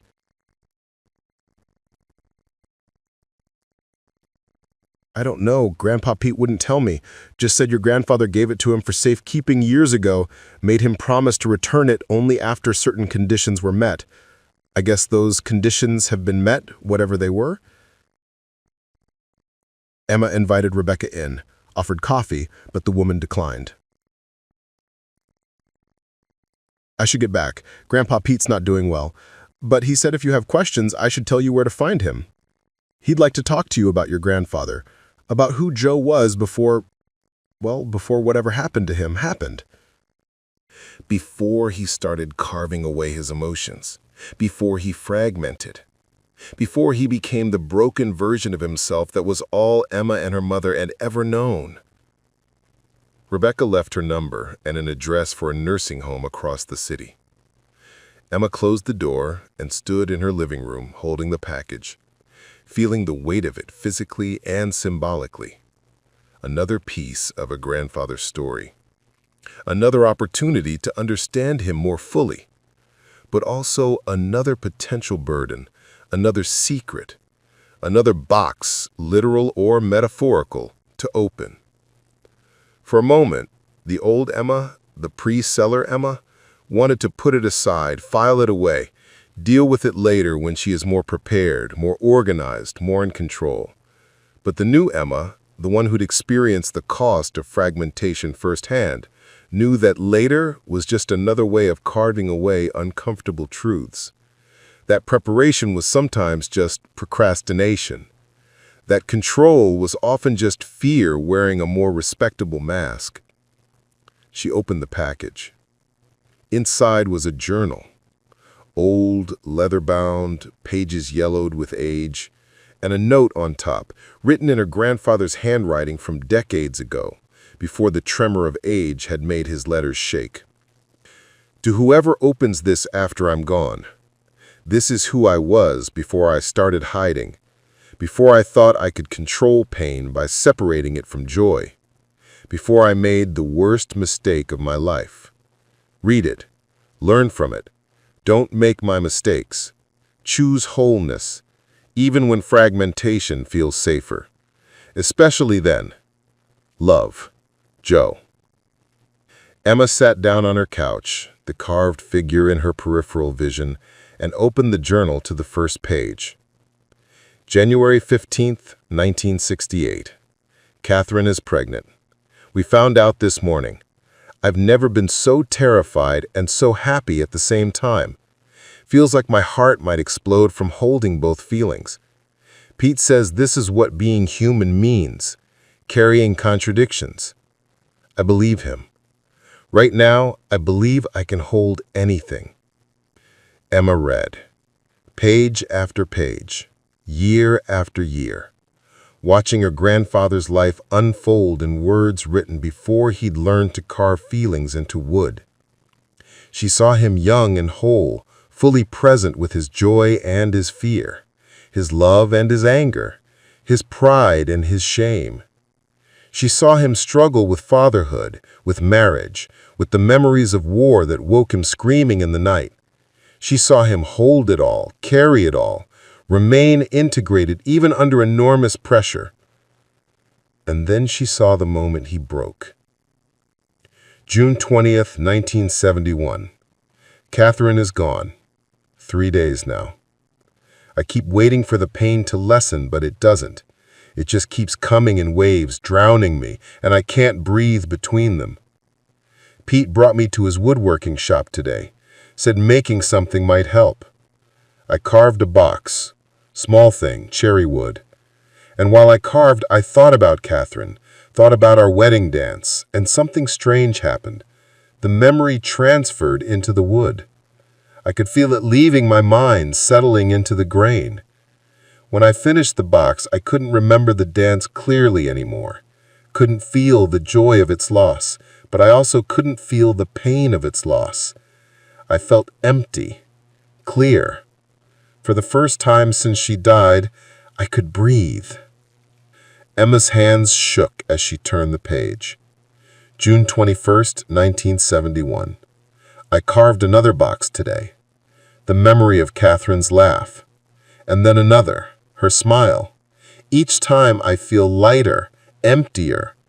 Pete says I should stop, says I'm carving away my humanity, but he doesn't understand.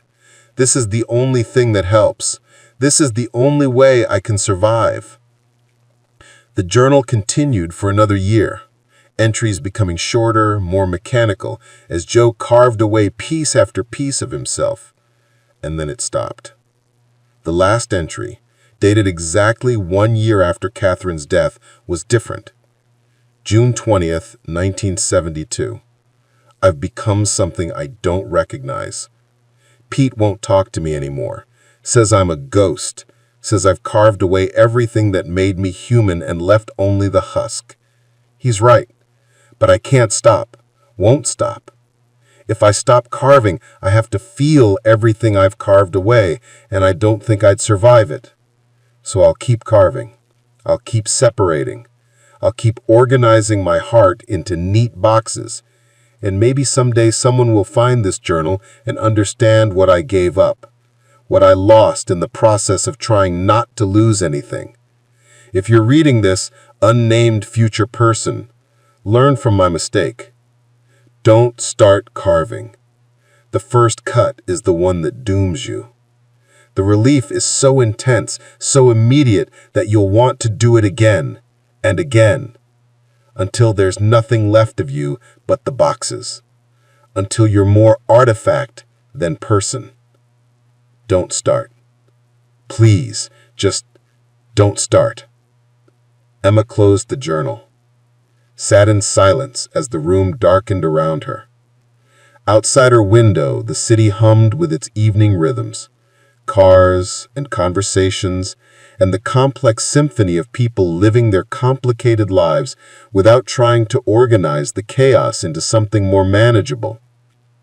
She understood now, in a way she couldn't have before the cellar, why her grandfather had sent her the key. It wasn't just about cleaning up his mess. It was about giving her this understanding, this cautionary tale, this opportunity to see the full trajectory of his mistake from the first cut to the final fragmentation, and to choose differently. She picked up her phone, dialed her mother. Hey, I'm coming back, not to visit, to stay. I'm quitting my job, selling my apartment, moving back to that town, maybe finding something there that lets me be present with the mess instead of organizing it away. Her mother's voice was thick with emotion. Really? Emma, Are you sure? No, but I'm doing it anyway because being sure is just another way of trying to control things, and I'm done trying to control things. I'm ready to just live, messily, contradictorily, wholly. There's a house for sale 2 streets over from where your grandfather's place was. Small, needs work, but it has a garden. And a cellar, but just a normal one. No secrets. Emma laughed, surprised by the sound. Send me the listing.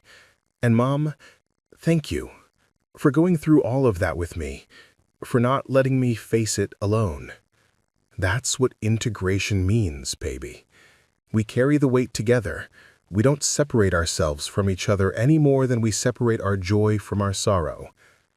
They talked logistics for a while, timing, moving companies, what Emma would do for work in a small town.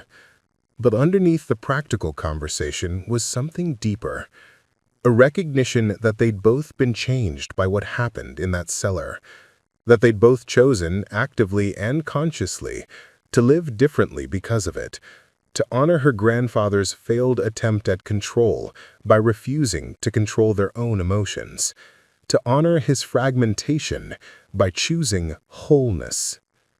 After they hung up, Emma sat with the carved figure and the journal and the growing certainty that she was making the right choice, even though it felt terrifying.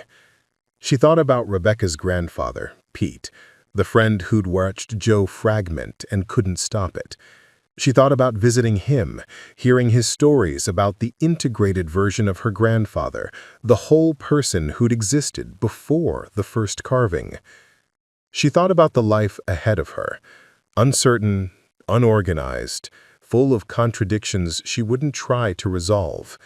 And she thought about how that actually sounded more appealing than the life she'd been living, the carefully controlled existence where nothing messy was allowed to touch her. The resignation letter was still open on her laptop. Emma added a final paragraph. "I'm grateful for my time here. I learned a lot about organizing the past. Now I need to learn how to live in the present. Thank you for understanding." She hit send before she could second-guess herself, felt her heart race with fear and excitement and the strange, intoxicating feeling of free-falling without a net. This was what it meant to be integrated, to feel the fear and the joy simultaneously, to not know what came next, but to trust that you could handle it anyway. Over the next month, Emma dismantled her city life with the same thoroughness she'd once brought to archival work, but with a different intention. She wasn't organizing for preservation. She was releasing, letting go, giving away most of her possessions because she'd realized how much of her stuff was just another form of carving, holding on to objects as a way of controlling memories, keeping physical things because letting them go felt like losing pieces of herself. She visited Pete in his nursing home, spent long afternoons listening to stories about young Joe, the version who'd laugh so hard at his own jokes he couldn't finish telling them, who'd dance with Catherine in the kitchen while dinner burned on the stove, who'd stay up all night helping a neighbor rebuild a fence destroyed in a storm, who'd been fully, messily, beautifully human before grief taught him to hide. "He sent you that journal," Pete said during one visit, his voice weak but eyes clear, "because he wanted you to know who he'd been, wanted you to understand that fragmentation isn't inevitable, that even enormous pain doesn't have to destroy your capacity for wholeness. He just didn't know how to get back to that version of himself once he started carving. The separated pieces became too familiar. The emptiness started to feel like peace. And by the time he realized his mistake, he'd forgotten how to carry complexity." "Did you forgive him for choosing the carving over your friendship?" Pete was quiet for a long time. "I forgave him, but I also grieved for him, because the friend I lost didn't die. He just stopped being the person I'd known. He carved away the parts of himself I'd loved most, the humor, the presence, the ability to sit with discomfort without needing to fix or flee or freeze it in wood. I mourned him while he was still alive, and that's a strange kind of grief." She'd been mourning the grandfather she'd never known, the whole version that existed only in journals and other people's memories.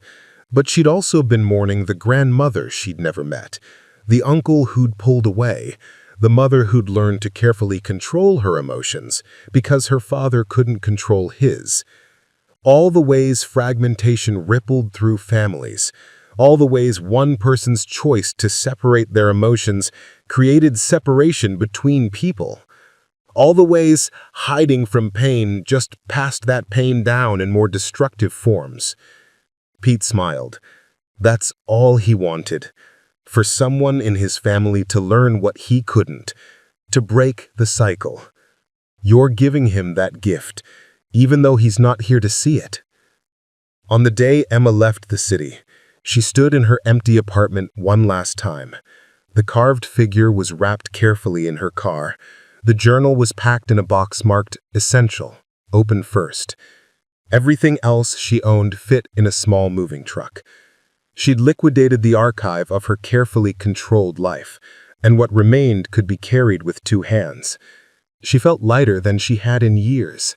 Not empty, not the carved-away emptiness her grandfather had mistaken for peace, but light in the way you feel when you stop carrying weight you were never meant to carry. When you release your grip on control and discover that free-falling sometimes is just another word for flying. The drive took 6 hours. Emma stopped once at a rest stop halfway and called her mother. "I'm on my way. I'll have dinner ready. And Emma, I'm proud of you for doing this, for choosing the hard thing that leads to wholeness instead of the easy thing that leads to fragmentation." "I learned from the best," Emma smiled. "From you, and from Grandpa, though he taught by negative example, and from the version of him we carved, the integrated one. I learned from all of it." That's what integration means. Taking the lessons from every experience, good and bad, and letting them all inform who you become. Not separating the comfortable lessons from the uncomfortable ones, but holding all of it together. When Emma arrived in her grandfather's town, her town now, the sun was setting. Her mother met her at the new house, the one with the garden and the normal cellar, and they unloaded the truck together. They set up the carved figure in the living room where both of them could see it. They unpacked the journal and placed it on a shelf, not hidden but not prominently displayed either, just present, available, a reminder of where they'd come from and what they'd learned. That night, after her mother went home, Emma sat in her new house surrounded by boxes she'd unpack tomorrow or next week or whenever she got to them. She felt her feelings, excitement and fear and hope and uncertainty, and a strange, profound peace that came from knowing she was exactly where she needed to be, even though she didn't know what came next. She picked up a pen and a notebook, started writing. "My name is Emma Chen. This is the story of how my grandfather carved away his humanity and how my mother and I helped him become whole again. This is the story of separation and integration, of control and release, of the courage it takes to feel everything instead of organizing your heart into manageable pieces. This is the story of what I learned in a cellar full of boxes and how those lessons changed everything." She wrote for hours, pouring the experience onto pages, not to preserve it in amber like her grandfather had done with his memories, but to process it, to understand it, to integrate it into her ongoing story. The writing was messy, contradictory, full of unresolved questions. It was perfect. When she finally stopped, her hand cramping, she looked at what she'd written and saw not a careful archive, but a living document, something that would change as she changed, something that held complexity without trying to simplify it, something whole. Outside, in the garden that had once been her grandfather's, night sounds filled the air. Emma opened her window and let them in, frogs and crickets and the rustle of wind through leaves, the music of a world that existed without needing to be organized, that held infinite contradictions without collapsing under the weight of them. Tomorrow she'd plant something, maybe tomatoes like her grandfather had, maybe something entirely different. She'd figure it out as she went, responding to what the soil needed, what the season allowed, what her own instincts told her. She'd live without a rigid plan. She'd allow herself to be surprised. She'd integrate whatever came next into the ongoing story of who she was becoming. For now, though, she sat in her new house with her inherited carved figure and her grandfather's journal and the story she'd started writing.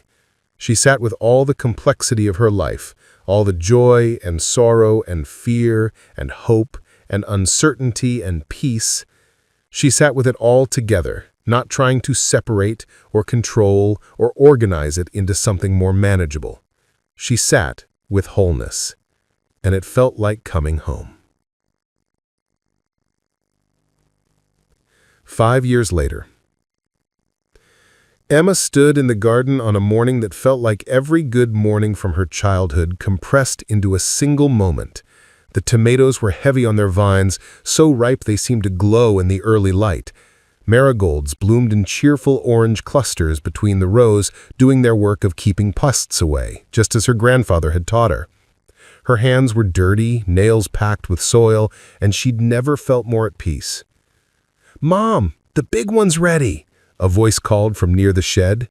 Emma looked up to see her daughter, Lily, named after the cousin who died young, the one whose box sat in the cellar's dark shelves, holding up a tomato the size of a softball. "Can we have it for breakfast?" "Absolutely. Slice it thick, add some salt." Emma straightened, feeling the pleasant ache in her lower back that came from an hour of morning gardening. "Check if there are any cucumbers ready too. We'll make a salad." Lily ran off, 9 years old and fearless in the way children are when they're raised by parents who don't hide their complexity. Emma watched her disappear into the rows of vegetables and felt the familiar simultaneous surge of joy and terror that came with loving someone this much. The awareness that something could happen, that loss was always possible, that this perfect moment existed in the shadow of future grief. She didn't carve it away, didn't try to separate the joy from the fear, just felt both, held both, let them coexist in her heart the way her grandfather never learned to do. The back door opened and Sarah emerged, Emma's mother, older now, but somehow softer too, less rigid. She'd retired from her job 3 years ago and moved into the cottage at the end of Emma's property, the one that they'd built together the summer after Emma moved back. Now they saw each other daily, a closeness that would have been impossible before the cellar, before they'd learned to be whole people together instead of carefully controlled fragments. "Coffee's ready, and your husband called. Says he'll be home by dinner. The conference ended early." Emma smiled. Marcus, named after her uncle, who died 2 years ago, finally at peace after a lifetime of fighting his father's legacy, was at a teaching conference, presenting on emotional integration in educational settings. He'd been skeptical when they first met, when Emma had tried to explain about the boxes and the carving, and the night she and her mother had nearly been consumed by separated emotions given form. But he'd listened, really listened. And slowly, carefully, he'd let her teach him what she'd learned about carrying complexity. Their marriage wasn't easy. Emma had promised him it wouldn't be, had warned him from the start that she was committed to feeling everything rather than hiding anything, and that meant he'd see her angry and sad and scared and confused, not just happy and calm and controlled. He'd promised the same, and they'd built a life together based on radical honesty and the courage to be fully human in front of each other. Some days were harder than others. But Emma had learned that hard wasn't the same as wrong, that difficulty could be a sign you were growing rather than hiding, that the relationships worth having were the ones where both people agreed to be complicated together. "I'll be right in," Emma called back. She plucked one more tomato, a smaller one, perfect and red, and held it in her palm, felt its weight. Thought about her grandfather, who'd grown tomatoes in this same soil for 40 years, but who'd never let himself simply enjoy them without carving the enjoyment into wood for later. She bit into the tomato right there in the garden, let the juice run down her chin, tasted the sun and the soil and the care that had gone into growing it, felt the pleasure of it without needing to preserve it. Knew she'd forget this specific tomato eventually, that this moment would fade into the general category of good mornings in the garden. And that was okay. That was human. That was what memory was supposed to do, blur and change and integrate with other memories until you couldn't quite separate them, until your past became a complex tapestry rather than a series of distinct, preserved moments. Inside, her mother had set the table. Coffee and toast and the newspaper spread out in a way that invited lingering.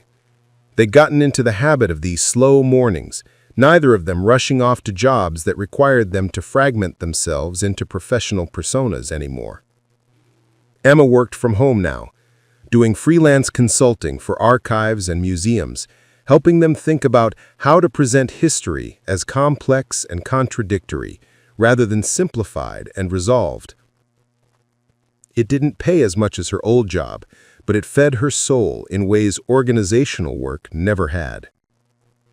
Her mother had started a grief counseling practice, working with people who'd lost loved ones and didn't know how to carry the weight of loss alongside the memory of love. She was good at it, having learned from her own experience that grief wasn't something to organize away, but something to integrate into the ongoing business of living.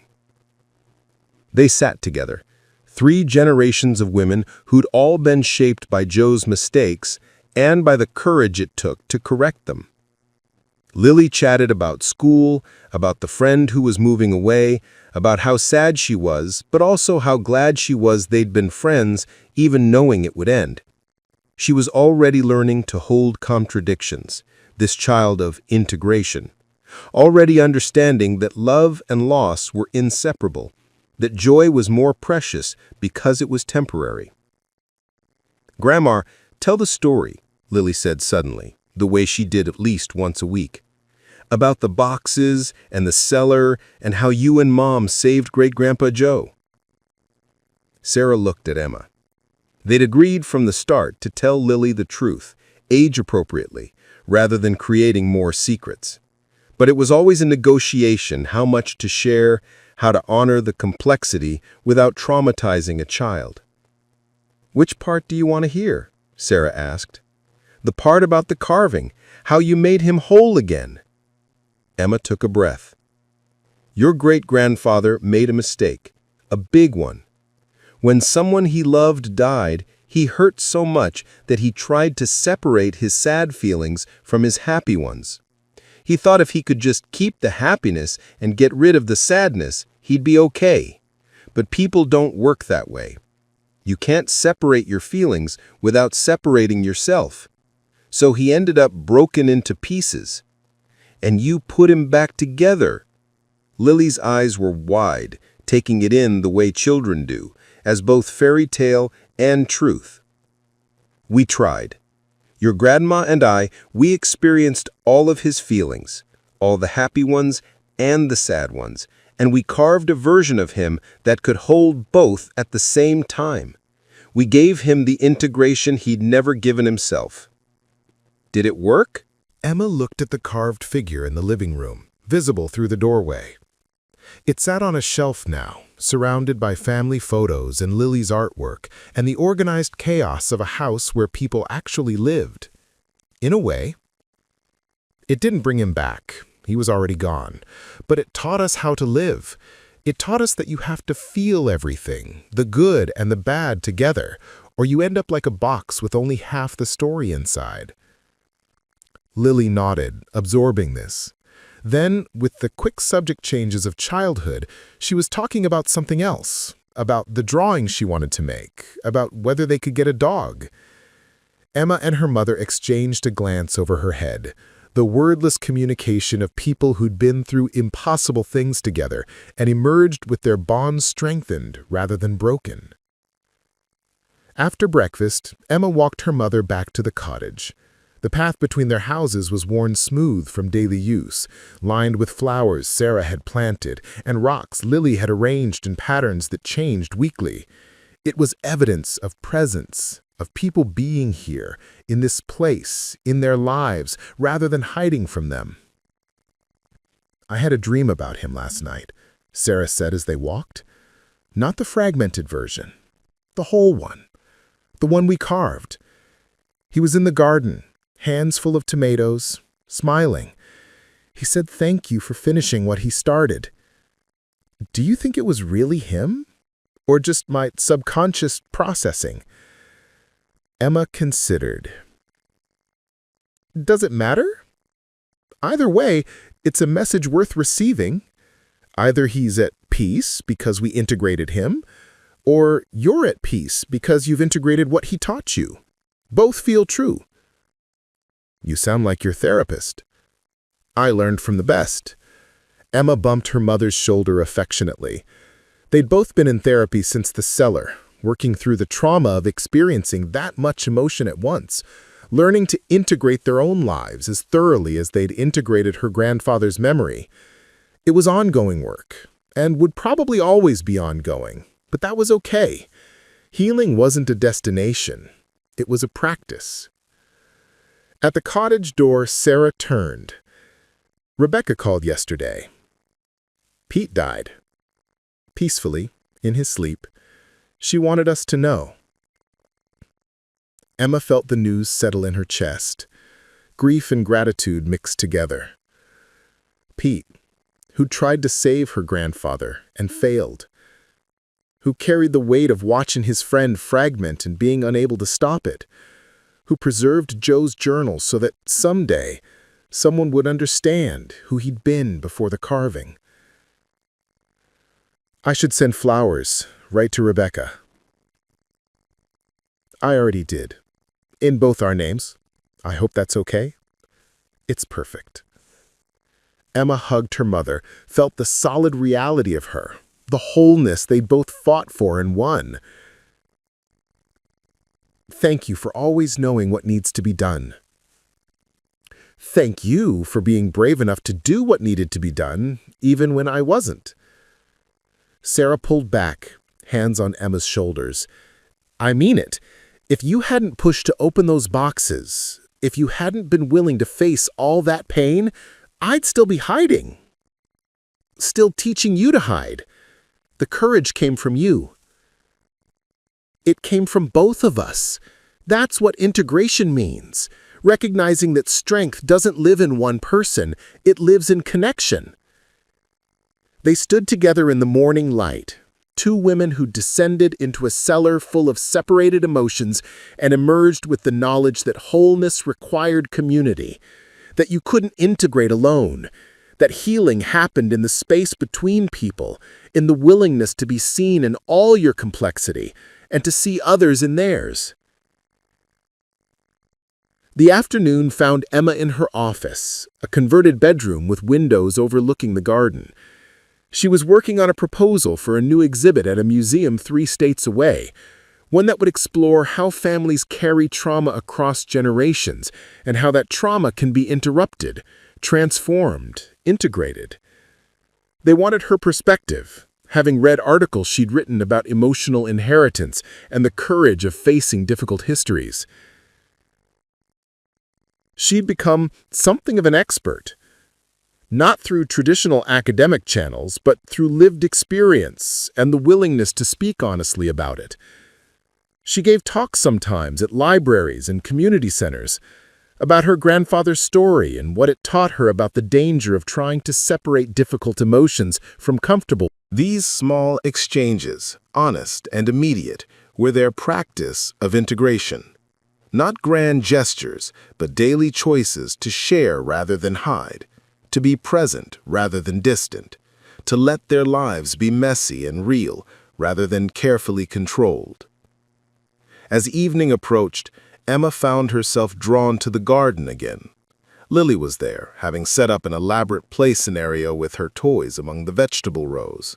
She was talking to herself, narrating a story about brave adventurers facing difficult choices, and Emma recognized the themes: courage, fear, choosing the hard right thing over the easy wrong thing. Their family story had become Lily's mythology, the foundation from which she was building her understanding of how to be human. "Mom, come play," Lily called. "You can be the wise elder who gives advice." Emma laughed, joining her daughter in the dirt. "What kind of advice does the wise elder give?" "She says that sometimes you have to do scary things, that being brave means being scared, but doing it anyway. That you can't always separate the good from the bad, so you have to carry both." "That's pretty good advice. Where'd you learn that?" Lily gave her a look that said the answer was obvious. "From you and Grandma, and from Great-Grandpa Joe's story. You tell it all the time." Emma felt something shift in her chest. Not pain, exactly. More like recognition. Her grandfather's legacy wasn't the boxes in the cellar or the carved figure in her living room. It was this child who'd learned from his mistakes, who'd inherited his capacity for deep feeling, but also the knowledge of how to hold that feeling without fracturing. This transmission of wisdom earned through terrible experience, this interruption of the cycle of fragmentation. "Come on," Emma said, standing and offering Lily her hand. "Let's go inside. Dad will be home soon, and we need to make that salad." They walked back to the house together, Lily chattering about her day, Emma listening with the full attention she'd learned to give her, not organizing her daughter's experiences into neat categories, not planning how to preserve this moment or control what came next, just being present, holding the joy of right now, alongside the knowledge that right now would become then, that Lily would grow and change and eventually leave, and that all of it, the staying and the leaving, the holding and the releasing, was part of loving someone whole. Marcus arrived as the sun began to set, and they ate dinner together on the porch, the four of them, when Sarah joined. It was simple food, the garden salad, grilled chicken, bread from the local bakery, but it felt like abundance, like wealth beyond measure. Not because it was perfect, but because it was shared, because they were all present, all engaged, all willing to be complicated together. After Lily went to bed, Emma and Marcus sat on the porch swing, the same swing her grandfather had hung for her when she was 6. She'd had it refurbished, hung from a different tree, given it new life while honoring its history. They rocked gently, his arm around her shoulders, her head on his chest, both of them tired but content. "Tell me about your day," he said, and Emma knew he meant it, knew he wanted the full truth, the good and the difficult and the confusing mixed together. So she told him about the tomatoes and the memory of her grandfather, about Pete's death and the grief it stirred, about Lily's play in the garden and the recognition that their family story was becoming mythology, was teaching the next generation how to be whole, about the moments of joy and the moments of sadness, and how they'd all occurred in the same day, sometimes in the same moment, and how that felt right, felt human. He listened, really listened, then shared his own day, his own complexity. They sat together in the gathering dark, two people committed to being fully visible to each other, and it wasn't always comfortable, but it was real. Inside, the carved figure sat on its shelf. Emma could see it through the window, illuminated by the lamp they always left on. It looked different than it had 5 years ago. The wood had aged, darkened slightly, gained character from time and touch and exposure to life. It was still beautiful, still a testament to what they'd accomplished in that cellar, but it was also just wood now, just an object. The magic of that night, the brief appearance of the integrated Joe, the transfer of all those memories, had faded into something more ordinary, more sustainable. And that was okay. Better than okay. Because the real magic hadn't been in the carving itself, but what the process of creating it had taught them. The real integration wasn't in the wood, but in Emma and her mother, and now in Lily and Marcus. In the life they were building together. The family they were creating that could hold complexity without fracturing. Years would pass. Lily would grow up, would face her own challenges, would make her own mistakes. She might fragment in her own ways, might have to learn her own lessons about wholeness. But she'd have a foundation Emma never had, the knowledge that integration was possible, that her family had done it before, that the courage to feel everything wasn't just an abstract ideal, but a lived reality. Sarah would age, would eventually die, and Emma would grieve, would feel the full weight of that loss without trying to carve it away or separate it from the love they'd shared, would carry her mother's memory the way her mother had learned to carry her father's, as a complex whole, beautiful and painful and real. Marcus and Emma would have their struggles, would face the inevitable difficulties of two complicated people building a life together, but they'd face them in the open, with honesty, with the willingness to be seen in their messiness rather than hiding behind carefully constructed facades. And Emma would continue the work she'd started, helping others understand the cost of fragmentation and the courage required for integration. Writing, teaching, speaking, always coming back to the story of her grandfather's cellar and what it taught her about the danger of trying to control emotion rather than simply feeling it. But that was all future, still unwritten, still unknown. Right now, in this moment, Emma sat on a porch swing with her husband while her daughter slept peacefully inside and her mother read contentedly in the cottage next door. Right now, she felt joy and contentment and a thread of fear about all the ways this could end, all the losses that were surely coming. Right now, she held it all, the light and the shadow, the security and the uncertainty, the gratitude and the grief in waiting. Right now, she was complete. Above them, stars appeared one by one in the darkening sky. The garden hummed with night sounds.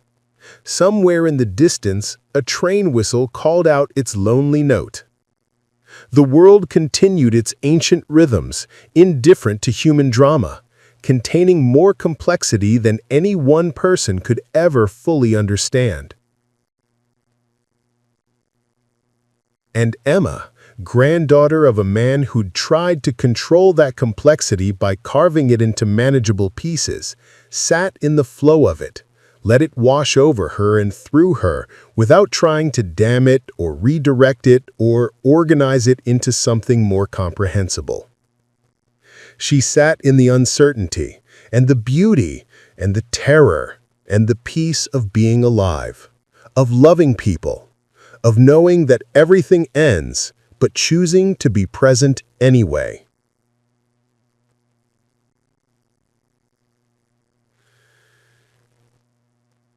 She thought about her grandfather one last time before letting the thought go. Imagined him young and whole before grief taught him to hide. Imagined him dancing with Catherine, holding his children, working in his garden, fully present with his life in all its complicated glory. That version of him had existed, briefly, before loss convinced him that control was safer than feeling.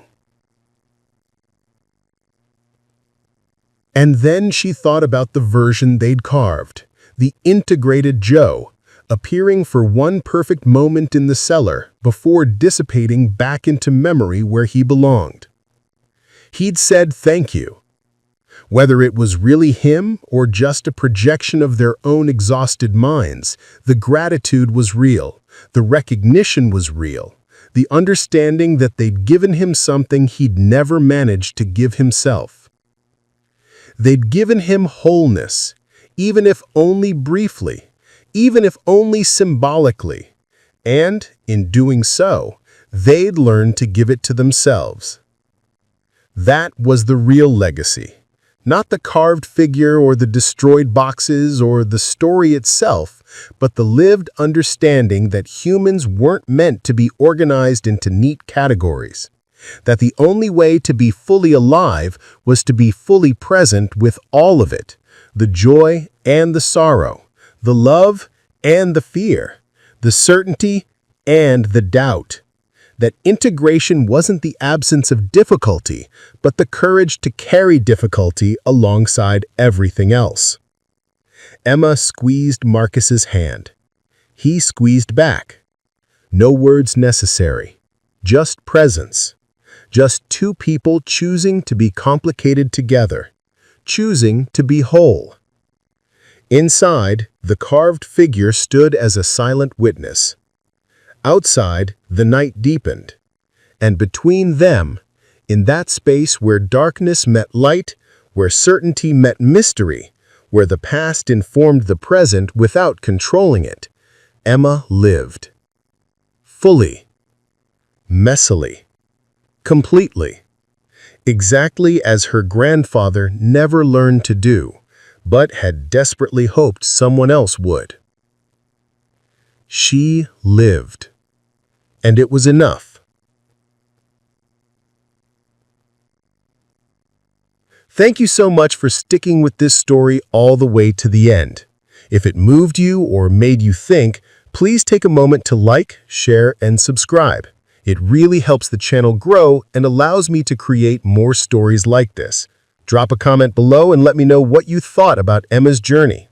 Until next time, remember to live fully, with all your joy and all your sorrow held together.